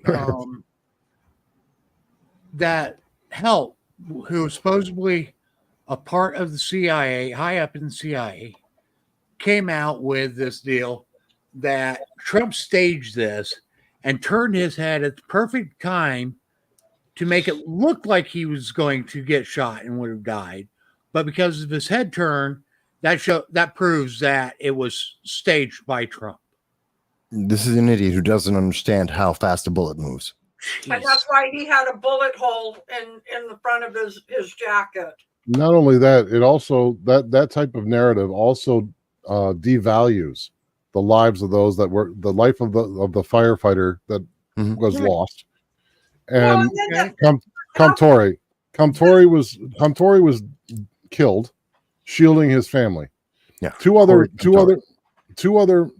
members of the crowd got injured critically. Thankfully, they're going to be okay. And I was really glad that Trump brought them up during the RNC, because that it shows that he didn't devalue those supporters that were behind him. But the left was devaluing everybody behind Trump because they don't matter. The target was Trump. Actually, Destiny.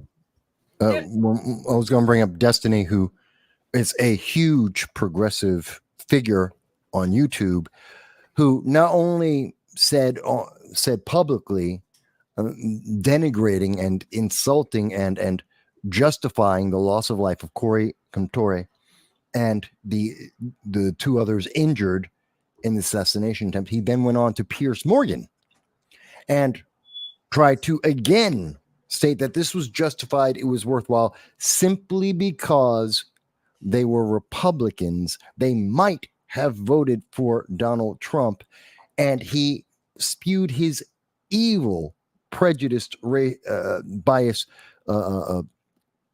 radicalism out onto the public. And to the credit of Piers Morgan, in hearing that, he totally denounced him and highlighted how racist and how repugnant Destiny was being. But that goes to my point that we have gone through 7 years of fear mongering, of nurturing this progressive mindset, this hate and division. And the result is what we're seeing, not only from the shooter, but from also from Destiny. And now the media is trying to cover it up by distracting us with everything that is inconsequential, because it doesn't matter whether Biden runs for president or not. Well, and that's why media does it, is they will either downplay something or they will put you into overload. Yeah. So you just burn out from it. But the RNC convention was actually pretty good. I did follow it over the course of the 3 days, and the speakers that they had on were very good. One thing I'm curious about is, how much do you guys know about Vance as the VP pick? JD Vance? Yeah, I'm not familiar with him that much, and I really haven't looked into him at all. I just know that he's a populist, but he wasn't a fan of Trump back in 2016. But that's all I know. Rising star, former military, was second tier Republican at best in terms of rank and effectiveness or power, however you want to word that. He's roughly a second tier, mostly considered a yes man, not quite establishment, but leaning towards that. Definitely centrist. He was someone seen as eventually maybe making a run for president himself down the road.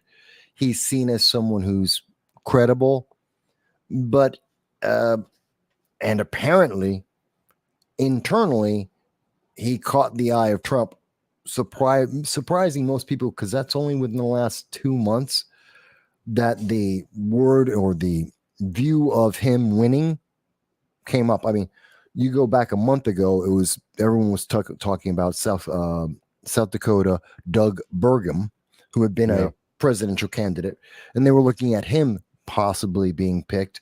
Go back before that, and then the conversation was mostly Vivek Ramaswamy or Tim Scott, who I thought was, and I stand corrected, I'm wrong.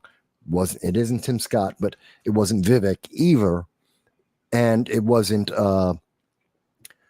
what's her name? Tulsi New York, Gabbard. the woman. Stefanik. Yeah, Elise Stefanik. Stefanik. It wasn't her, and that was another major name. So, I mean, think about it. For the last 6 months, we've heard several names rising and falling, but several of them being very consistent. None of them were JD Vance. Yeah.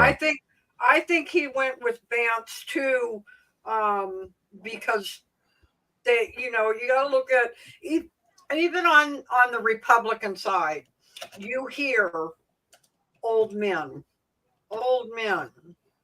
and I think Vance is a way to get that younger generation vote. Well, we know that he gave up the black vote, and we're talking about obvious virtue signal, obvious politicking in an election. That's why some of the people are picked for what they're picked for. I mean, Pence was picked because he was someone who is centrist. He was going to be establishment. He was the bridge to the establishment for Donald Trump. Kind of the same reason why Obama was saddled with Biden is because Biden was the establishment candidate and Obama was the deep progressive. And so that was the bridge there. What we're seeing now is he gave up on Tim Scott. So that gave up on the black vote, or the obvious virtue signal towards the black vote. We gave up on Vivek Ramaswamy, which was more, again, that's the black vote. That's the younger, more youthful vote. He pushed that to the side, which it wasn't as important. He gave up Stefanik, which would have been pandering towards the woman's vote, which was more there. So look at the things he gave up. What is he gaining? I mean, mind you, JD Vance does have a wife who's Indian. He's very much involved in the Indian culture with his children, with his family. Okay. He's got from the military. He's got some pull. He's got some pull with the Rust Belt. So I know he's very popular with the Rust Belt, which would put him with Wisconsin, Ohio, and Pennsylvania, and those electoral votes alone would be enough to get Trump towards 270 if he's able to garner that. At this point, we're talking about Trump 330.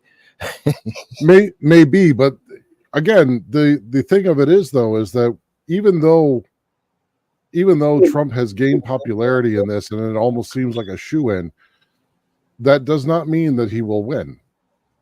Like that's the thing, is like if we Republicans are notorious for this.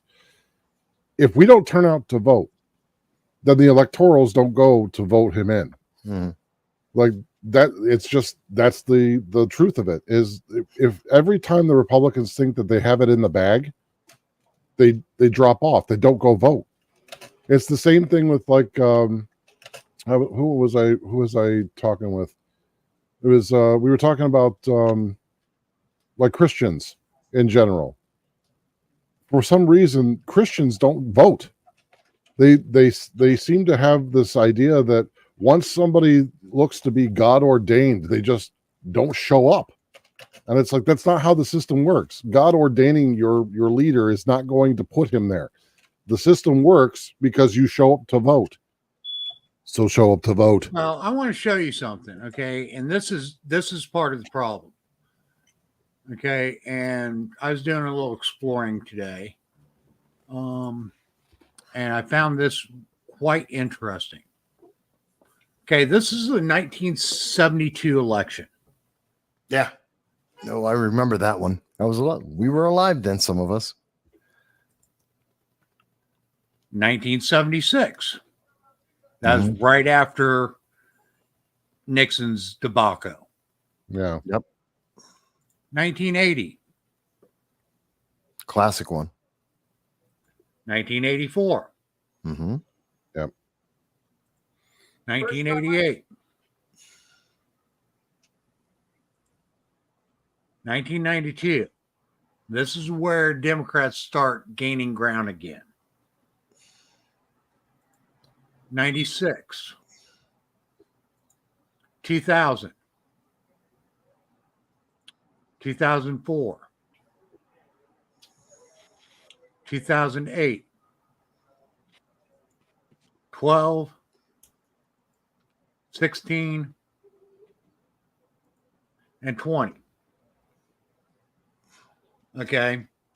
The point that I'm getting at is shortly after Reagan, I believe a lot of Republicans quit voting because they believed that it was a shoo-in.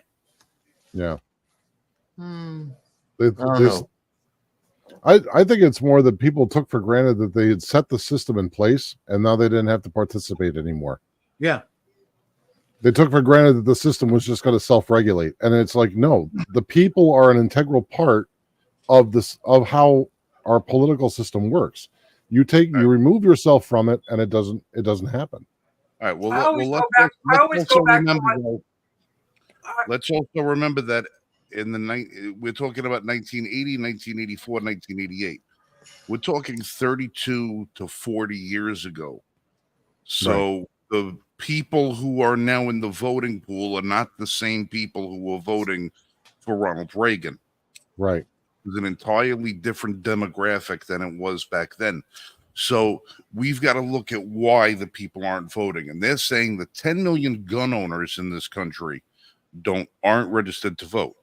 Mm-hmm. And I know that as somebody who's in the industry and is constantly talking to everybody in the industry, they don't have a fear. When somebody says, they're coming to get your guns, they go, no, they're not. Nobody's going to get my guns. Nobody's going to get my guns. And then they turn a blind eye to everything else. They just don't give a shit about anything else. They're one issue candidates, and they're so, hell bent on the idea that they're going to fight it out and nobody's going to take their guns and from my cold dead hands and all the rest of that crap that they don't bother to vote. But these are the people that have to start voting. Yeah. Okay, maybe they won't come and get your guns, but they're making the goddamn ammunition so damned expensive. What good is your gun if you can't afford your bullets? What good is your gun when they outlaw lead? When they won't let us mine it in this country, and when they won't let us import it anymore? What happens when they won't let us mine and work with copper and brass and all the rest of that? You can have your gun, but if you don't have stuff to feed it, don't do you no good. So go out and register, go out and vote. And only one half of the country wants to take your guns away. Don't vote for that. See, here's something that, Mike, the charts you were showing, which are based on the Electoral College, Right. not the popular vote. And something that's very important is we're seeing a huge and massive increase in apathy, in voter apathy. We're Yep. seeing fewer people vote. And yes, 2020 was an exception. 2008 was an exception. Taking those years out, what we have tended to see as a percentage of the population, we have been going down since about 1950. There have been fewer people voting on average per election, even in presidential election years. So we get now somewhere around in the 1990s, we were closer to about 63 to 64% of voter participation in an election year. And in an off year, we were closer to about 52 to 55%. Today, we're around between 58 and 60% of voters in an election, in a presidential election year, and closer to about 38, 40% in a non-presidential election year. That is a huge and dramatic decrease. And we've been coming down from the 70 percentile, which is back in the 70s. And that would be regardless of whether it was presidential or non-presidential year, we'd be about 70%. We have a dramatically dropped down. People aren't voting. Now that's both left and right and everyone in between. And remember, the majority of Americans, 45%, are not affiliated with any party. They're just not showing up in the majority. So while the Electoral College paints one kind of image in terms of when people do show up, we're now getting into a trend of landslide elections. We're seeing more 300, 400 landslide total victory. You've won altogether. Your people showed up, and they showed up in a huge drove or not at all. But if we look at it from the popular vote, what we're seeing is the average person, the person in the center of America, that average American, there are fewer of them involved because they either believe they can't make a difference, they don't want to be held accountable, or they don't have enough knowledge, and they're just now voting. And that's terrifying. I mean, the guys like the walkway movement, and I believe it's Brandon Straka that is going around, and he's registering people to vote, especially in Pennsylvania. He's doing the Lord's work. I am trying to get him on our show, because not only does he do walkaway, but he was also a J6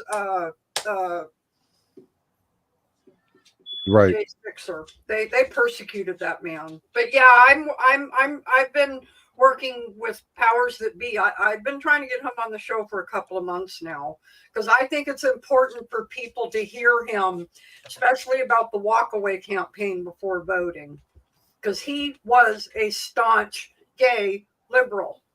Yeah. Yeah.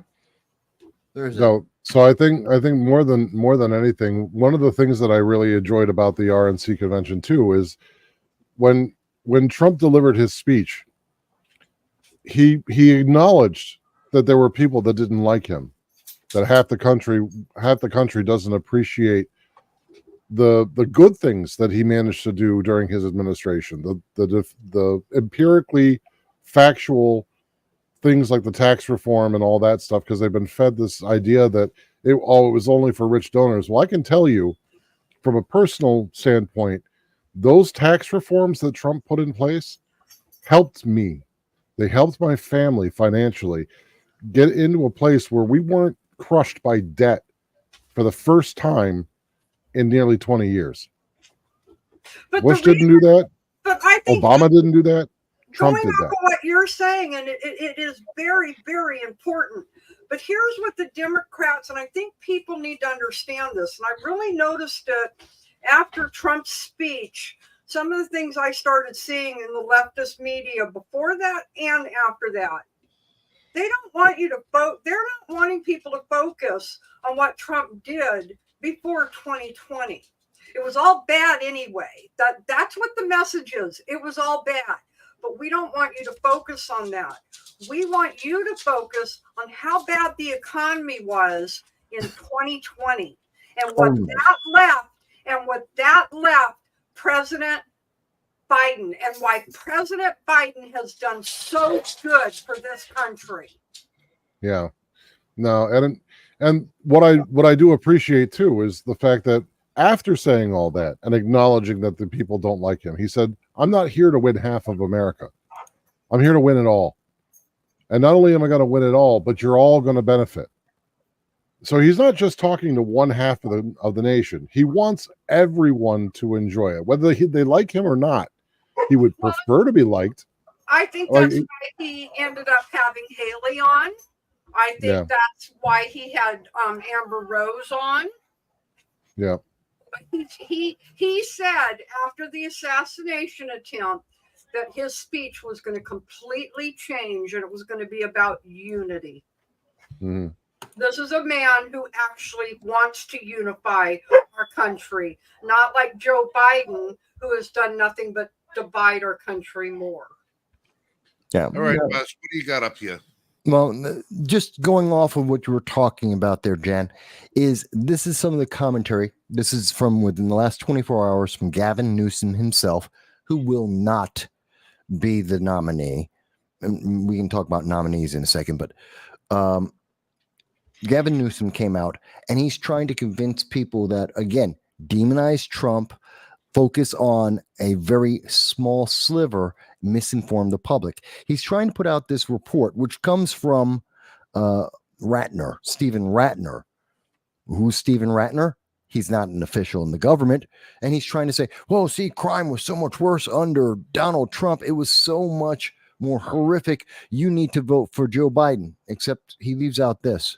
And notice, I actually give my credible news source. This is the FBI, the FBI's Crime in the USA report. And if you actually look at that, and if you actually do the numbers, that will be from January 2017 moving forward, because that's the time that Trump actually took office. So the first two, as you can see, this is from the FBI. You can see how violent crime was in the United States under Obama, Biden. You see the 3 years of Trump, Pence, 1 year, which is 2020, which were all the BLM riots, the Antifa riots, the autonomous zones, which I don't blame on President Trump because it had nothing to do with him. It had to do with George Floyd. It had to do with the left. It had to do with the lockdowns. That has nothing to do with Donald Trump. It also has nothing to do with Joe Biden. I don't blame either of them for that, nor do I give either of them credit for it. And then we have 2 years of the Biden-Harris administration, because those are the only two official records that exist. Any other number after that is just something that's been made up. And this is what Gavin Newsom, the governor of California, someone who wants to be president, this is how he gaslights America and tries to drive a wedge in people, because he misinforms them. Because the truth, the actual factual numbers coming from the FBI itself, is that Donald Trump lowered crime 3.6% versus 1.6% for Joe Biden. Now, he lied. He showed an entirely different graph made by someone who also doesn't want to see Donald Trump win, with numbers that aren't from the FBI, that they made up, that they're showing people and saying, oh, look at that. This is the problem. We're seeing way too much division in our country on information that they're counting. Don't look for yourself. Don't double check the sources. Just believe me, because I'm a governor. I'm elected. I'm part of the media. Well, when you hear that from these people, what we have seen consistently, they're lying to you because they have an agenda. And that's a problem. We got to stop that. Well, I got an agenda too. It's 11:01 and I got to get the hell out of here. So I'll let you guys continue doing what you're doing. Hey, Vat, did you get a chance to talk to Tig? No. I was working it out. He was actually at the Liberty Fest convention in Las Vegas the same time I was at Freedom Fest, but that was on the other end of Las Vegas. We weren't able to get our schedule so we can meet. I am still talking. I was recently talking with Tig before all the problems with the airlines to try and set a day to do an interview with him. I think it would be even more valuable now than even then. But yeah, so it's not a no. He has said he has interest. It's just a matter of, can we make the time? Well, I'll do a little reach out to him too. We got some things on the pipeline that me and a couple of other people are working on that involve him. And over the next couple of months, I know there's going to be some publicity angles that we're going to want to explore. So we'll see if we can't get him in here on the roundtable with some other people. Hey, everybody, if you're in the market for good leather holster products, you got some pews that need a good leather home, I want you to look up Vandal, Vandal, Vandal holsters. I just got some leather in today, and holy crap, I wish my luggage was as nice as this stuff that I got it. Oh my, we're talking about some beautiful hand-tooled leather holster from my 1911. I can't show it on the screen, of course, because they'll shut the friggin' channel down. Make sure you put it in chat, Frank. Yeah, there's a gun in it right now, so I can't show the holster. And remember, coming up in August 16th and 17th, I'm going to be appearing at GOA doing a live Second Amendment presentation in front of a crowd full of wonderful people. So if you're at the GOA event or plan to be at the GOA event, make sure you stop by the 5150 Optimum booth, because that's where I'll be when I'm not on the stage. So I will say goodnight with that, because I got to go let my dogs out there. I hear them downstairs scratching at the door. So you guys keep it up. Keep, be safe and shoot straight, and I'll catch you kids next week. Thanks, All Frank. All right, guys. Love you all. Love you too. Have a good night. You too. Boss, I know that you would be very happy to know that they had, I think it was night 3, they had several people come out and start talking about the Americans left behind overseas. Yes.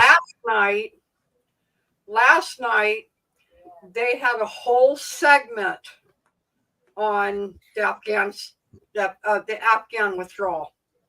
Yep. And then they did a tribute. I haven't found the video yet. I'm really upset about it because I want to show it to my roommate. They did a video tribute where the parents talked about their soldiers that they lost. And then 4 of the families came on stage and some of them spoke. When one of the families spoke, during their speech, they said every name. And what was so cool about it was as the parents said the name, the whole crowd said the name. Mm-hmm. Mm-hmm. You're thinking of the 13 military personnel that were but Marines. You're the one who basically talks about all the Americans that are left overseas and have been forgotten. Well, 70,000 people at our RNC convention this year made sure that the people, the American citizens who are not only hostages in Iran, are from Hamas, were killed from Hamas, the ones that are left in Afghanistan, the ones that have left in Sudan, the ones that have left. Somebody finally said what you wanted them to say all this time. It's about time. Unfortunately, it didn't come from the Biden administration, but they were all acknowledged. And I can't remember. Did during the convention, didn't they say they were going to bring them all home? Trump said, if you don't have the hostages home before I take office, there's going to be problems. Right. Yeah. Well, it's exactly like you may recall about a month ago. I told you it was one of my predictions. The second, somewhere between November and December, we're going to see an end to the Ukraine-Russia war, kind of. We're going to see an end to Hamas holding the American hostages and, of course, the British hostages and the other 50 nations as well. This is all coming to an end. They know Biden's gone. And we have confirmed that beyond belief. It would take, I cannot see the miracle or series of miracles that would have to happen to allow Kamala Harris or any other Democrat, or especially Joe Biden, to win at this point.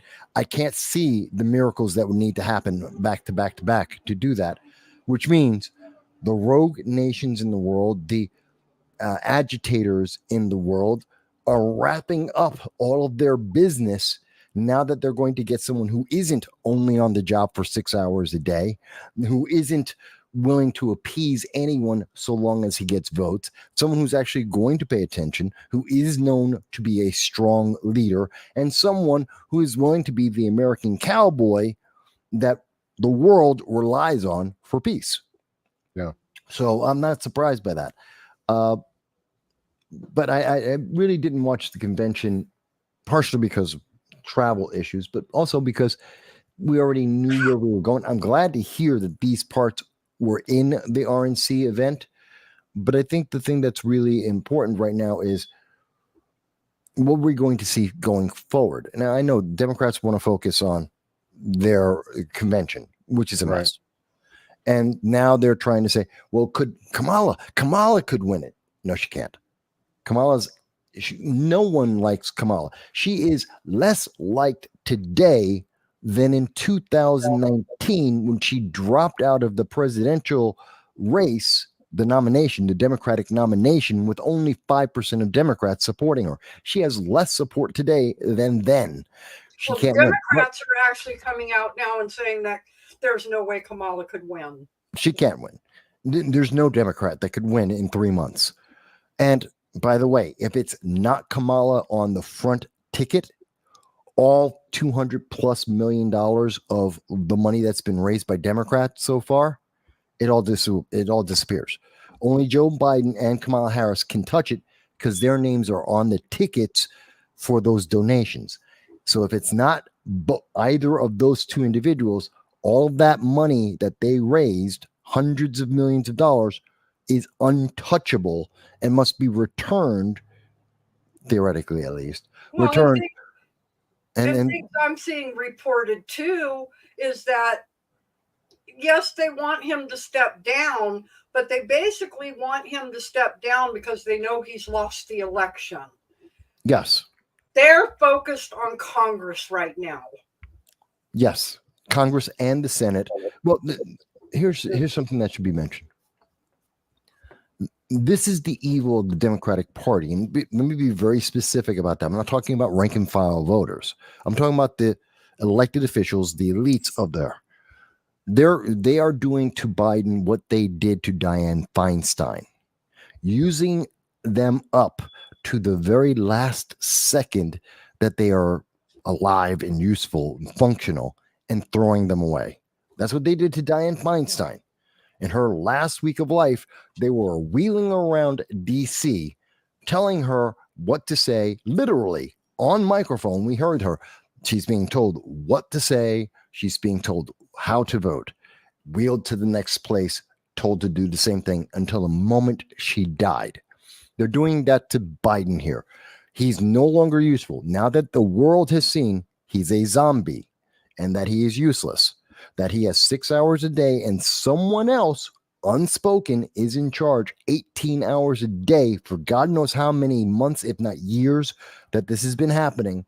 Now that everyone is exposed and everyone's saying, I'm not going to give money to that, I'm not going to vote for that, they're now saying, oh, this is Obama, this is Pelosi, this is Schumer. They're all the donors are throwing, the big donors are throwing Joe Biden under a bus, saying you're no longer useful. You can't accomplishing anything else more, tossing him away and saying, let's get someone to replace him. If they actually were doing this because they cared about the American people, they'd be saying, Joe Biden, we need to do the 25th Amendment. We need to get someone else to run this country. They're not, because they don't care. They're not saying that Joe Biden. Go ahead. Right now, a lot of the rhetoric behind Joe Biden is to justify their pulling money from the presidential campaign and putting it into congressional campaigns. Mm-hmm. Because they know that the presidential campaign, regardless of who they put in, is lost. Yes. There's no way to salvage a presidential campaign. Number one, it's too late in the game. Number two, they don't have a viable candidate that can gain enough popularity to beat Trump. They know that. Not in 3 months, no. Okay, so now they have to justify pulling their money away from the presidential campaign and putting it into the congressional campaigns. But how can they get away with that, Mike, if a certain percentage of that presidential money can't be moved? No, all of it can't be moved. You would literally need to have Joe Biden. They'll write that off as a loss. Yeah, it's from this point forward, they will not put any more money, and you will see, and Biden's financials, you're going to see a huge drop between now and November. Already happened. It already happened. This month, they're down 75%. 75%. Okay, that's because they are regrouping to try and pull the Congress out. And right now, latest polls show that Democrats are leading by half a point. No, not according to Real Clear Politics. They're losing. Yeah, Real Clear Politics as of today, because I've got it up right now. Today, that changed. What is you're looking at the generic ballot? Yeah. I'll show you right now. It must have changed very recently. So right Do you- now it shows Republicans up by half point. Uh,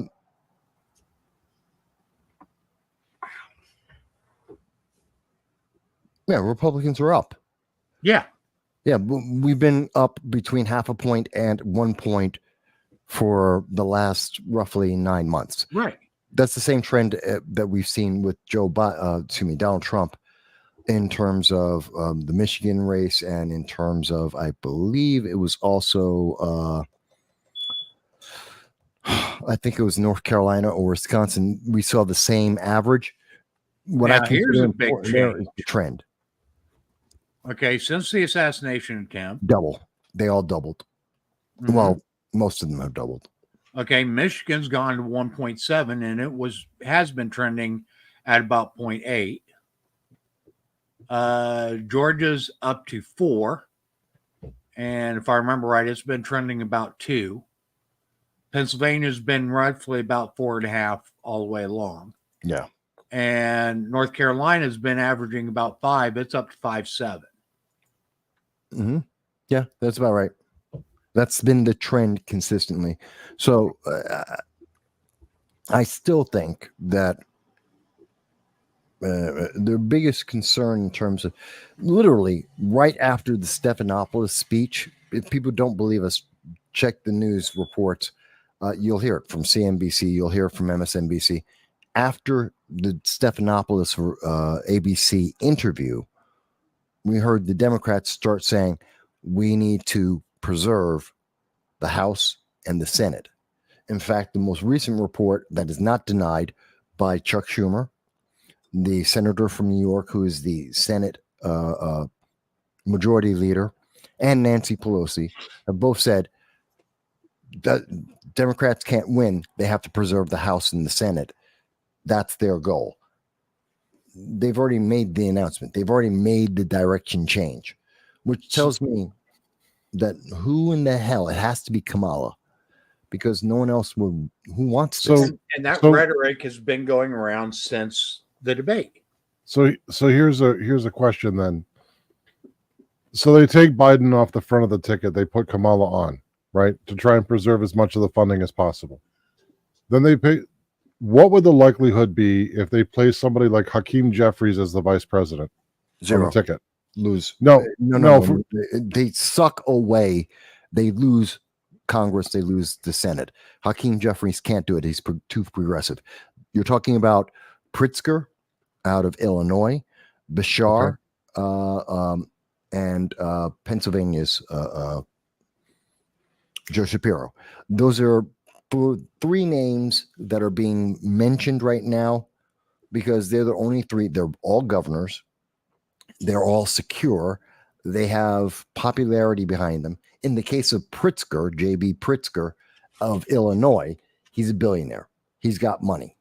And I think it would be Pritzker, not because he has a chance to run for president legit by himself, but he's got $1 billion and they need money desperately.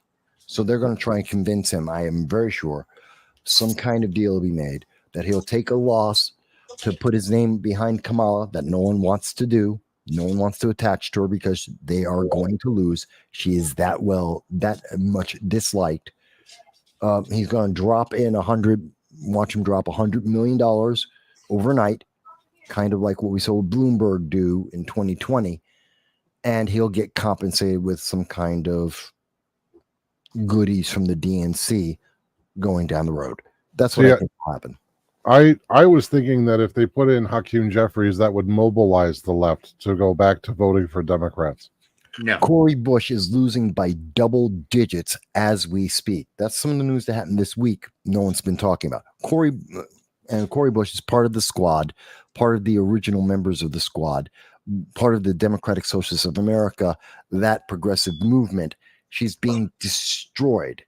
And she's going to lose. Same thing that we saw with Jamal Bowman in the Bronx, destroyed by double digits, absolutely losing. The progressive movement is losing a lot of its strength because when people see them, what is the answer? The progressives' only answer is do what I say or there is violence. They go around, they burn down buildings, they attack people, they demonize people, they ostracize people, and none of their policies work. They're losing their power. Hakeem Jeffries is on the way out, along with AOC and Ilhan Omar and Anna Presley. All of them have been suffering, and they earned it because they're highly unpleasant, evil people. I believe so, based on their ideology and with their, like supporting Hamas terrorism. I mean, so, AOC, as an example, AOC is very close to losing her seat, but that's only if the Republicans in her district, because there's 775,000 people in her district. But she only took her seat by about 30,000, and only 153,000 people voted. So all those people that are sitting at home, don't sit at home. If you can, and you don't feel like going out on the day, New York has early voting. Take advantage of that. Well, and she's actually upset right now that they're trying to kick Bush out. She came out with this huge statement. You mean Biden? Or Biden. I was looking something up while I was saying that. Well, Corey, yeah, she's all ticked off that they're trying to push him out. How dare they? Because she committed, along with Bernie Sanders, gave up a bit of her credibility as an independent, as a socialist and a progressive, and she jumped onto the bandwagon about, what was it, 3, maybe 6 months ago, that she started coming out and was saying, no, Joe Biden can win. He's our guy. And so did Bernie Sanders. He came out at the same time because they hit the same audience, the socialist movement, the younger socialist movement at colleges. And I will ask you again. Joe Biden's the guy. Yeah. And they made those speeches, and now they are being laughed at, and they're being shown to be nothing more than political machines, because Joe Biden is a zombie. AOC, maybe she doesn't have access. Bernie Sanders does. And more importantly, Bernie Sanders has access to Nancy Pelosi and Chuck Schumer, who do have access to the president and knew that he was a mindless zombie. AOC has access to MSNBC, CNN, all the left-leaning news media. Those reporters knew that Joe Biden was a zombie. And here they are selling out their own progressive movement for a zombie. They're in trouble. Yeah. But to the people in her district, vote. And vote not for her policies, because that's what's actually put you in the position that you're in. She's not well liked in her district because she's never there.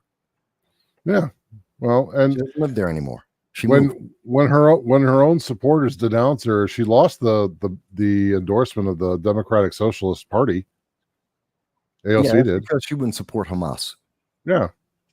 So I mean, she's unpopular all the way around. What do you got to lose? Hold on, breaking news.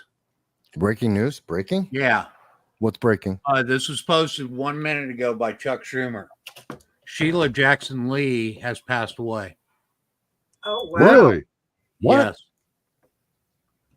Wow. What? Yeah, let me share this. How old was she? She's in her mid to late 60s. I think she was 67. Sheila Jackson Lee, the most anti-Second Amendment advocate in the United States Congress in terms of Democrats. The woman who tried to get H.R. 127 passed. A woman who hated the Second Amendment. She passed away. Okay, so this is for immediate release, July 19th, 2024. Today, with incredible grief, our loss, yet deep gratitude for the life she shared with us, we announce the passing of United States Representative Sheila Jackson Lee of the 18th Congressional District of Texas. A fierce champion of the people, she is affectionately and simply known as Congresswoman by her constituents in recognition of her near ubiquitous presence and service to their daily lives for more than 30 years. A local, national, and international humanitarian, she is acknowledged worldwide for her courageous fights for racial justice, criminal justice, and human rights, with a special emphasis on women and children. Well, no, I wouldn't say all that. Blah blah blah blah blah. Well, they're being very flowery and nice about Well, her. that's from her office. Right. Yeah. Yeah, it she also goes, wasn't out. the one I'm Okay, reading, and that was posted 40 minutes ago. the one I'm reading said that, how great she was because she had a hand in several legislative victories, including establishing the Juneteenth federal holiday. Like you said, blah, blah, blah. She was 74. She said last month she came out and announced that she was fighting pancreatic cancer. Oh, that's a killer. Pancreatic cancer, you usually get like a year. That's what's his name? that's Dirty so bad. Dancing died of that. Patrick Yeah. Swayze. Pancreatic cancer. Yeah, that kills fast. Oh and man, painful. that's terrible. That's Okay, huge. and That's honestly, a big devastating I hit hope she to them. didn't suffer. I really do. I mean, I feel I bad hate for to her see family. any person lose their life to cancer. It's a horrible way to go. Yeah, that's a And very painful one. regardless, I may not have agreed with her politics or anything, but I would never wish any harm to come to her. That's No. that's horrific. No. No, But harm. it is a huge loss for the Democratic Party. Yes, It is. She was a huge presence for them, Yep. and especially in the state of Texas. I didn't realize that she was ill. I didn't either. That's They the kept first it I quiet. heard. Hello, Matthew. Huh. Matthew, excuse me, folks, in the comments, I know there's Matthew J. He also, like us, deals with a lot of political commentary. Matthew, Sheila Jackson Lee just died. Double check your Twitter. I just know he's like us. He does a show and all. So Yeah, I'm pretty sure he may not have noticed it. yeah. I mean, I just happened to pop up on Twitter and saw that. Yeah, within a And minute of it, I'm actually. shocked by it. You got it within the first minute. That's good. Look, I am no fan of Sheila Jackson Lee. Never was. I'm not going to lie now to the public with, there's plenty of records. I've done lots of videos. I don't agree with her politics ever. I think she's wrong almost always. Mm-hmm. And at the same time, knowing that I vehemently disagreed with her ideology, her policies, her legislation, I would never wish her ill. I did not once. And I am very sorry for her friends and her family to have to suffer this loss, especially knowing that it's from pancreatic cancer, a very vicious, aggressive, and painful type of cancer. No one should have to suffer in that way. So I do feel very badly that she is, for her family and friends to have had that experience with her. But again, that shows a difference between how compassionate we can think and be over somebody that we disagree with, their policies and their maybe even a lot of their beliefs. Whereas I'm gonna go ahead and say it. Where the other side, people are coming out saying, "Well, they missed. Darn. Better luck next time." Oh, the man was killed. Oh well, one less Republican. That's destiny. That's the progressives. That's the far left. They are vile. There are people who are saying that they're the ones who are dividing America with DEI. They're the ones who are trying to. Their idea of inclusion is exclusion, that you must comply, you must obey, you must have the feelings that they are giving to you, rather than embracing people saying, oh, you have a slightly different idea. Okay, that's fine. I mean, I went to Freedom Fest, an entire convention filled with, I had to be like 10-1 in terms of libertarians versus conservatives and Republicans combined. Not one person was angry with me. Not one person cursed me out. Not one person said you're evil or the devil. And mind you, I've gotten that covering Democratic events in New York and upstate New York, where my mere presence, just there, without saying a just word, being there. live streaming what was actually happening, and they're surrounding me, telling me that I'm evil and that I'm the devil itself. I have no love for those people. I have no love whatsoever. Don't want to have them dead. I have no love for them. And that just speaks to the inherent belief that human life is valuable, regardless of your politics. I mean, when it all comes right down to it, we are all the human race. I mean, there are good, there are bad, there are indifferent people all throughout the human race. And I think that's one of the things that differentiates the ideologies, especially, is because one, the progressives are the authoritarian sides, and within the authoritarian umbrella, that's a pretty large group that encompasses both left and right, because there are zealots in both camps. But ultimately, when you're talking about human beings and their value as a human being, ideology doesn't really take a play. Well, here's one thing that I want to say.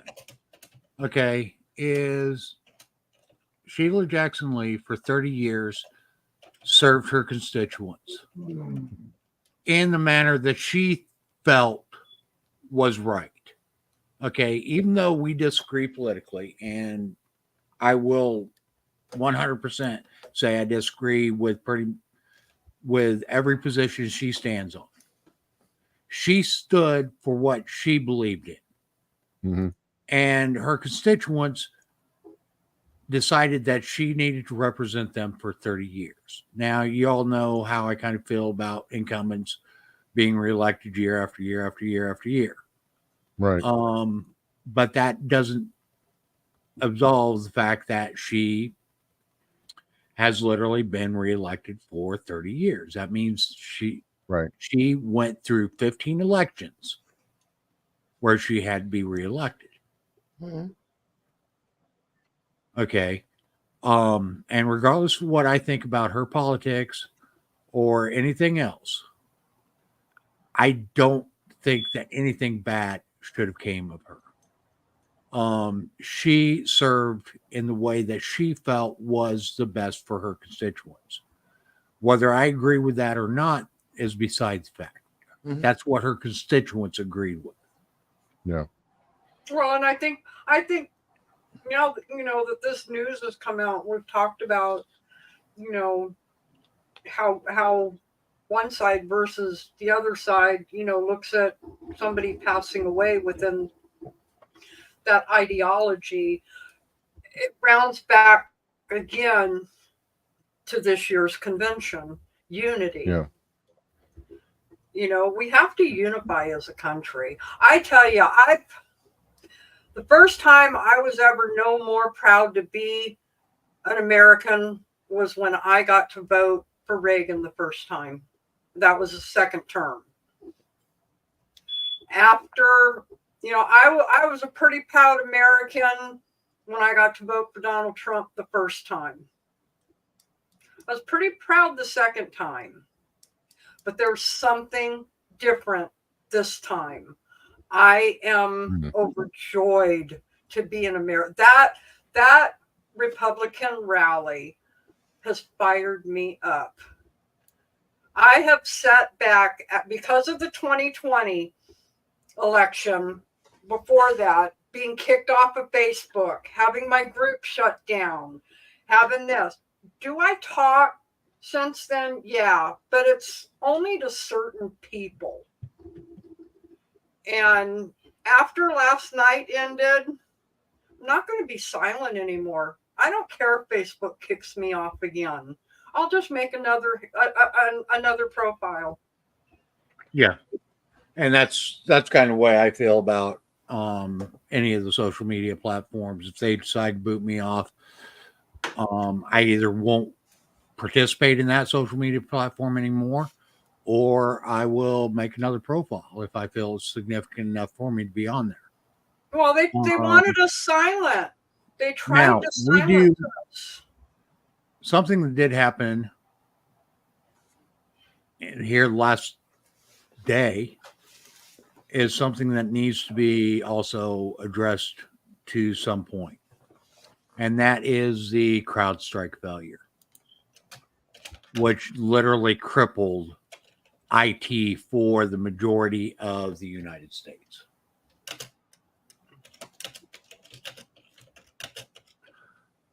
Okay, here's something that's interesting is, and I'll have to see if I can find it again. Back when Trump was contesting the election,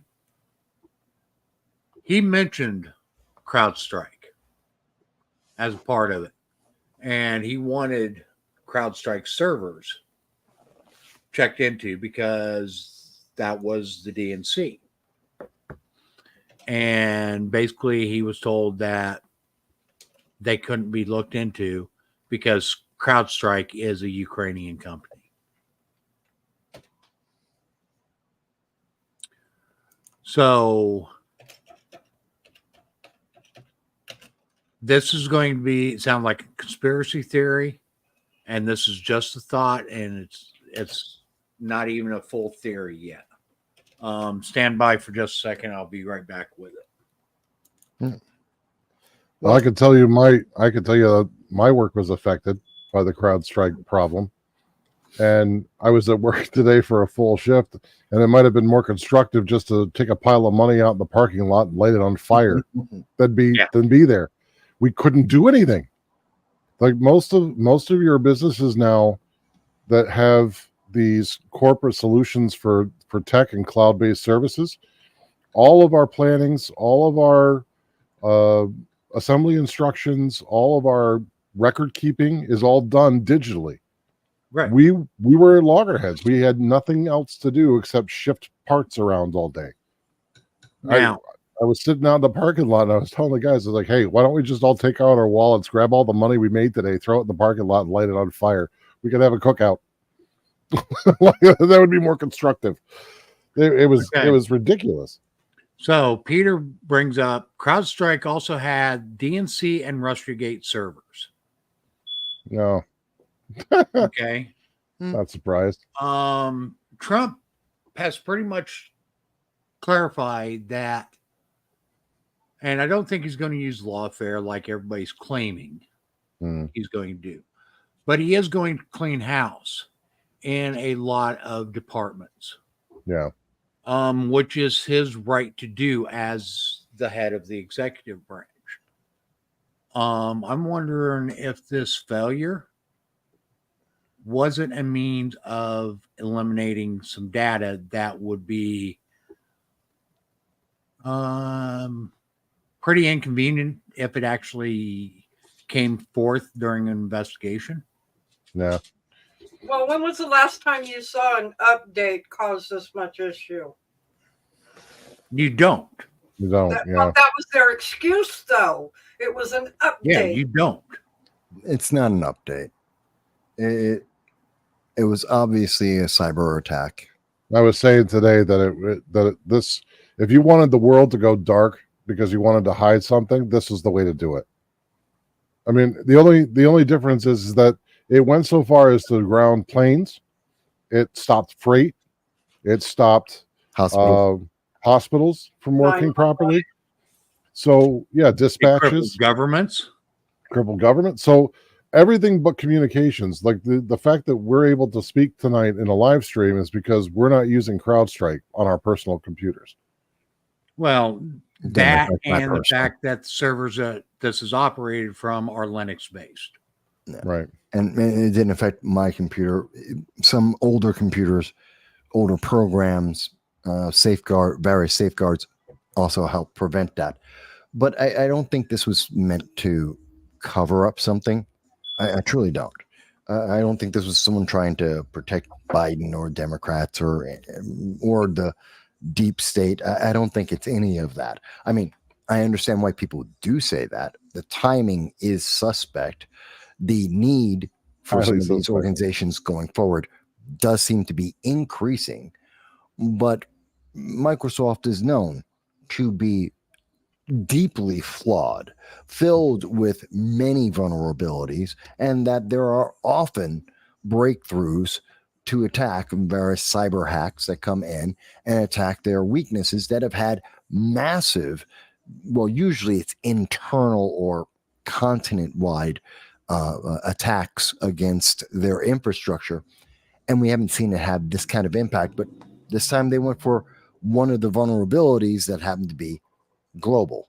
And so it had a global impact. I don't think it's nefarious in the sense of, oh, people were trying to hide things. Although, mind you, I am very sure that there was at least a few people in various governments and industries that were taking the opportunity and said, well, we've got the shield now. We've got the shade. Let's fix this before anyone notices it. I'm sure that did happen. I don't think that was the intent. I think that was, no, I don't think that was necessarily the intent, but I do think they just took advantage of the opportunity. You taking advantage of for that. Well, I can tell you that when you try to log in today, before you could even post, it came up with a blue screen that said CS agent could not be found.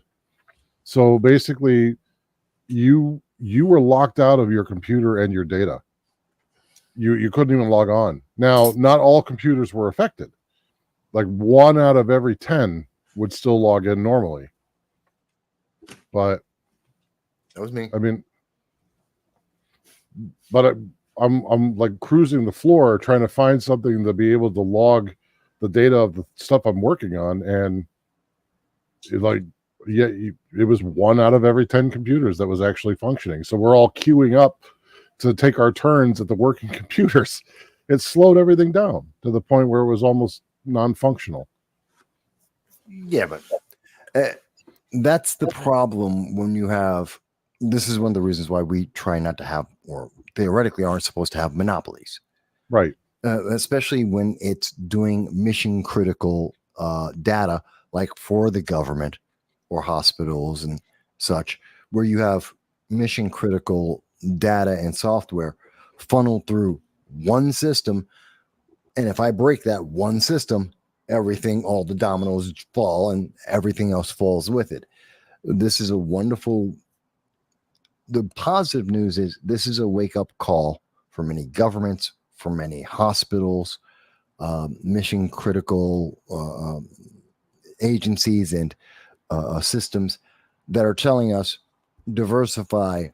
Don't rely on just one system. Have a backup plan so that we can continue to take care of people and move forward. I think that's important. Here's actually an explanation as to what happened. Okay.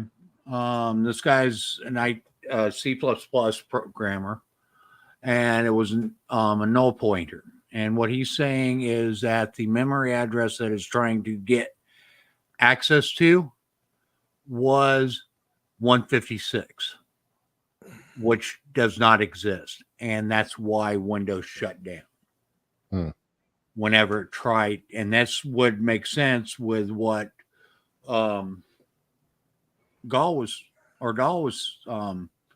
saying, that some computers could log in and run normally as long as they weren't trying to access that particular address or in that loop, they were fine. But just as soon as they hit that loop, they die. They'd crash. Yep. It's soft brick the machines, essentially. Yeah. Okay. Okay, guys, we're going on 3 hours. There was no fixing it. One question I had about the last question I had about the RNC. Did you see the part where Trump was talking about Bukele? He was about Bukele, the guy from El Salvador? Yes. And the MS-13 gangs that he rounded up, and then was talking about how he was gonna, now that he had rounded them all up and put them through like a year's worth of hell, he was gonna put them back out on the street and work to release programs. Yeah, I heard that. Like, yeah, that confused me because from what I can tell from the information that's being released, at least, that's what was happening with the MS-13 gang members. Not that they were being sent north to the United States. Did you see anything else about that? No, I haven't. To I the haven't contrary? heard anything or seen anything on that. Don't know anything about it. I mean, he was being vaunted. President Bukele was being vaunted as a visionary for El Salvador because he was able to remove the MS-13 gangs from society quite brutally, actually. But he did it that way so that he could break them, and then he was going to now put them into programs that were going to rebuild them as productive members of society and give them a reason to get out. So, Let's see. but then when Trump was giving his speech last night, he was saying that the reason that maybe a portion of that's what's happening with a portion of the group from there, but the reason that their crime had gone down was because they were sending most of the people that were in those prisons to the United States. And I hadn't seen that reported at all. Left media, right media, didn't matter. I didn't see that being reported on at all. So I don't know where he got that information from, and I was just curious if anybody had seen anything about it. No. Okay, I'm gonna go ahead and wrap this up. We're closing in on 3 hours.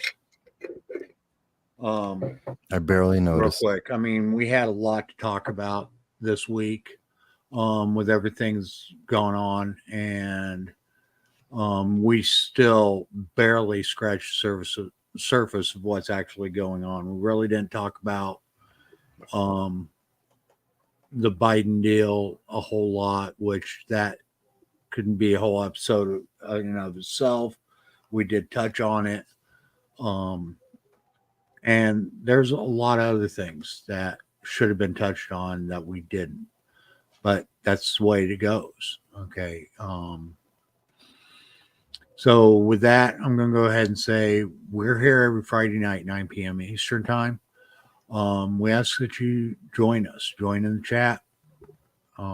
We do like our people that are in our audience and the comments that they make. We try to address them when we can, and we try to post them up when they're relevant to what we're talking about. It also gives you a means into us where you can ask questions of us. If you don't agree with what we're saying, please challenge us. Okay, that's part of the reason why we do allow chat through this. Okay, it helps keep us honest. It keeps us on our game.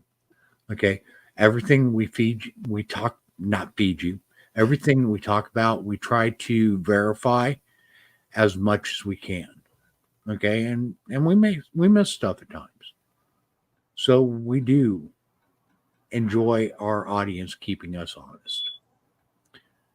With that being said, the only way that we're going to save this country is if we, the people, do it. Our government's not going to save it. Okay, if anything, our government's going to destroy it. The only chance of salvation we have is through we, the people. So I highly advise anybody that's watching this now or in the future, get involved with a constitutionally based organization like Liberty First Foundation.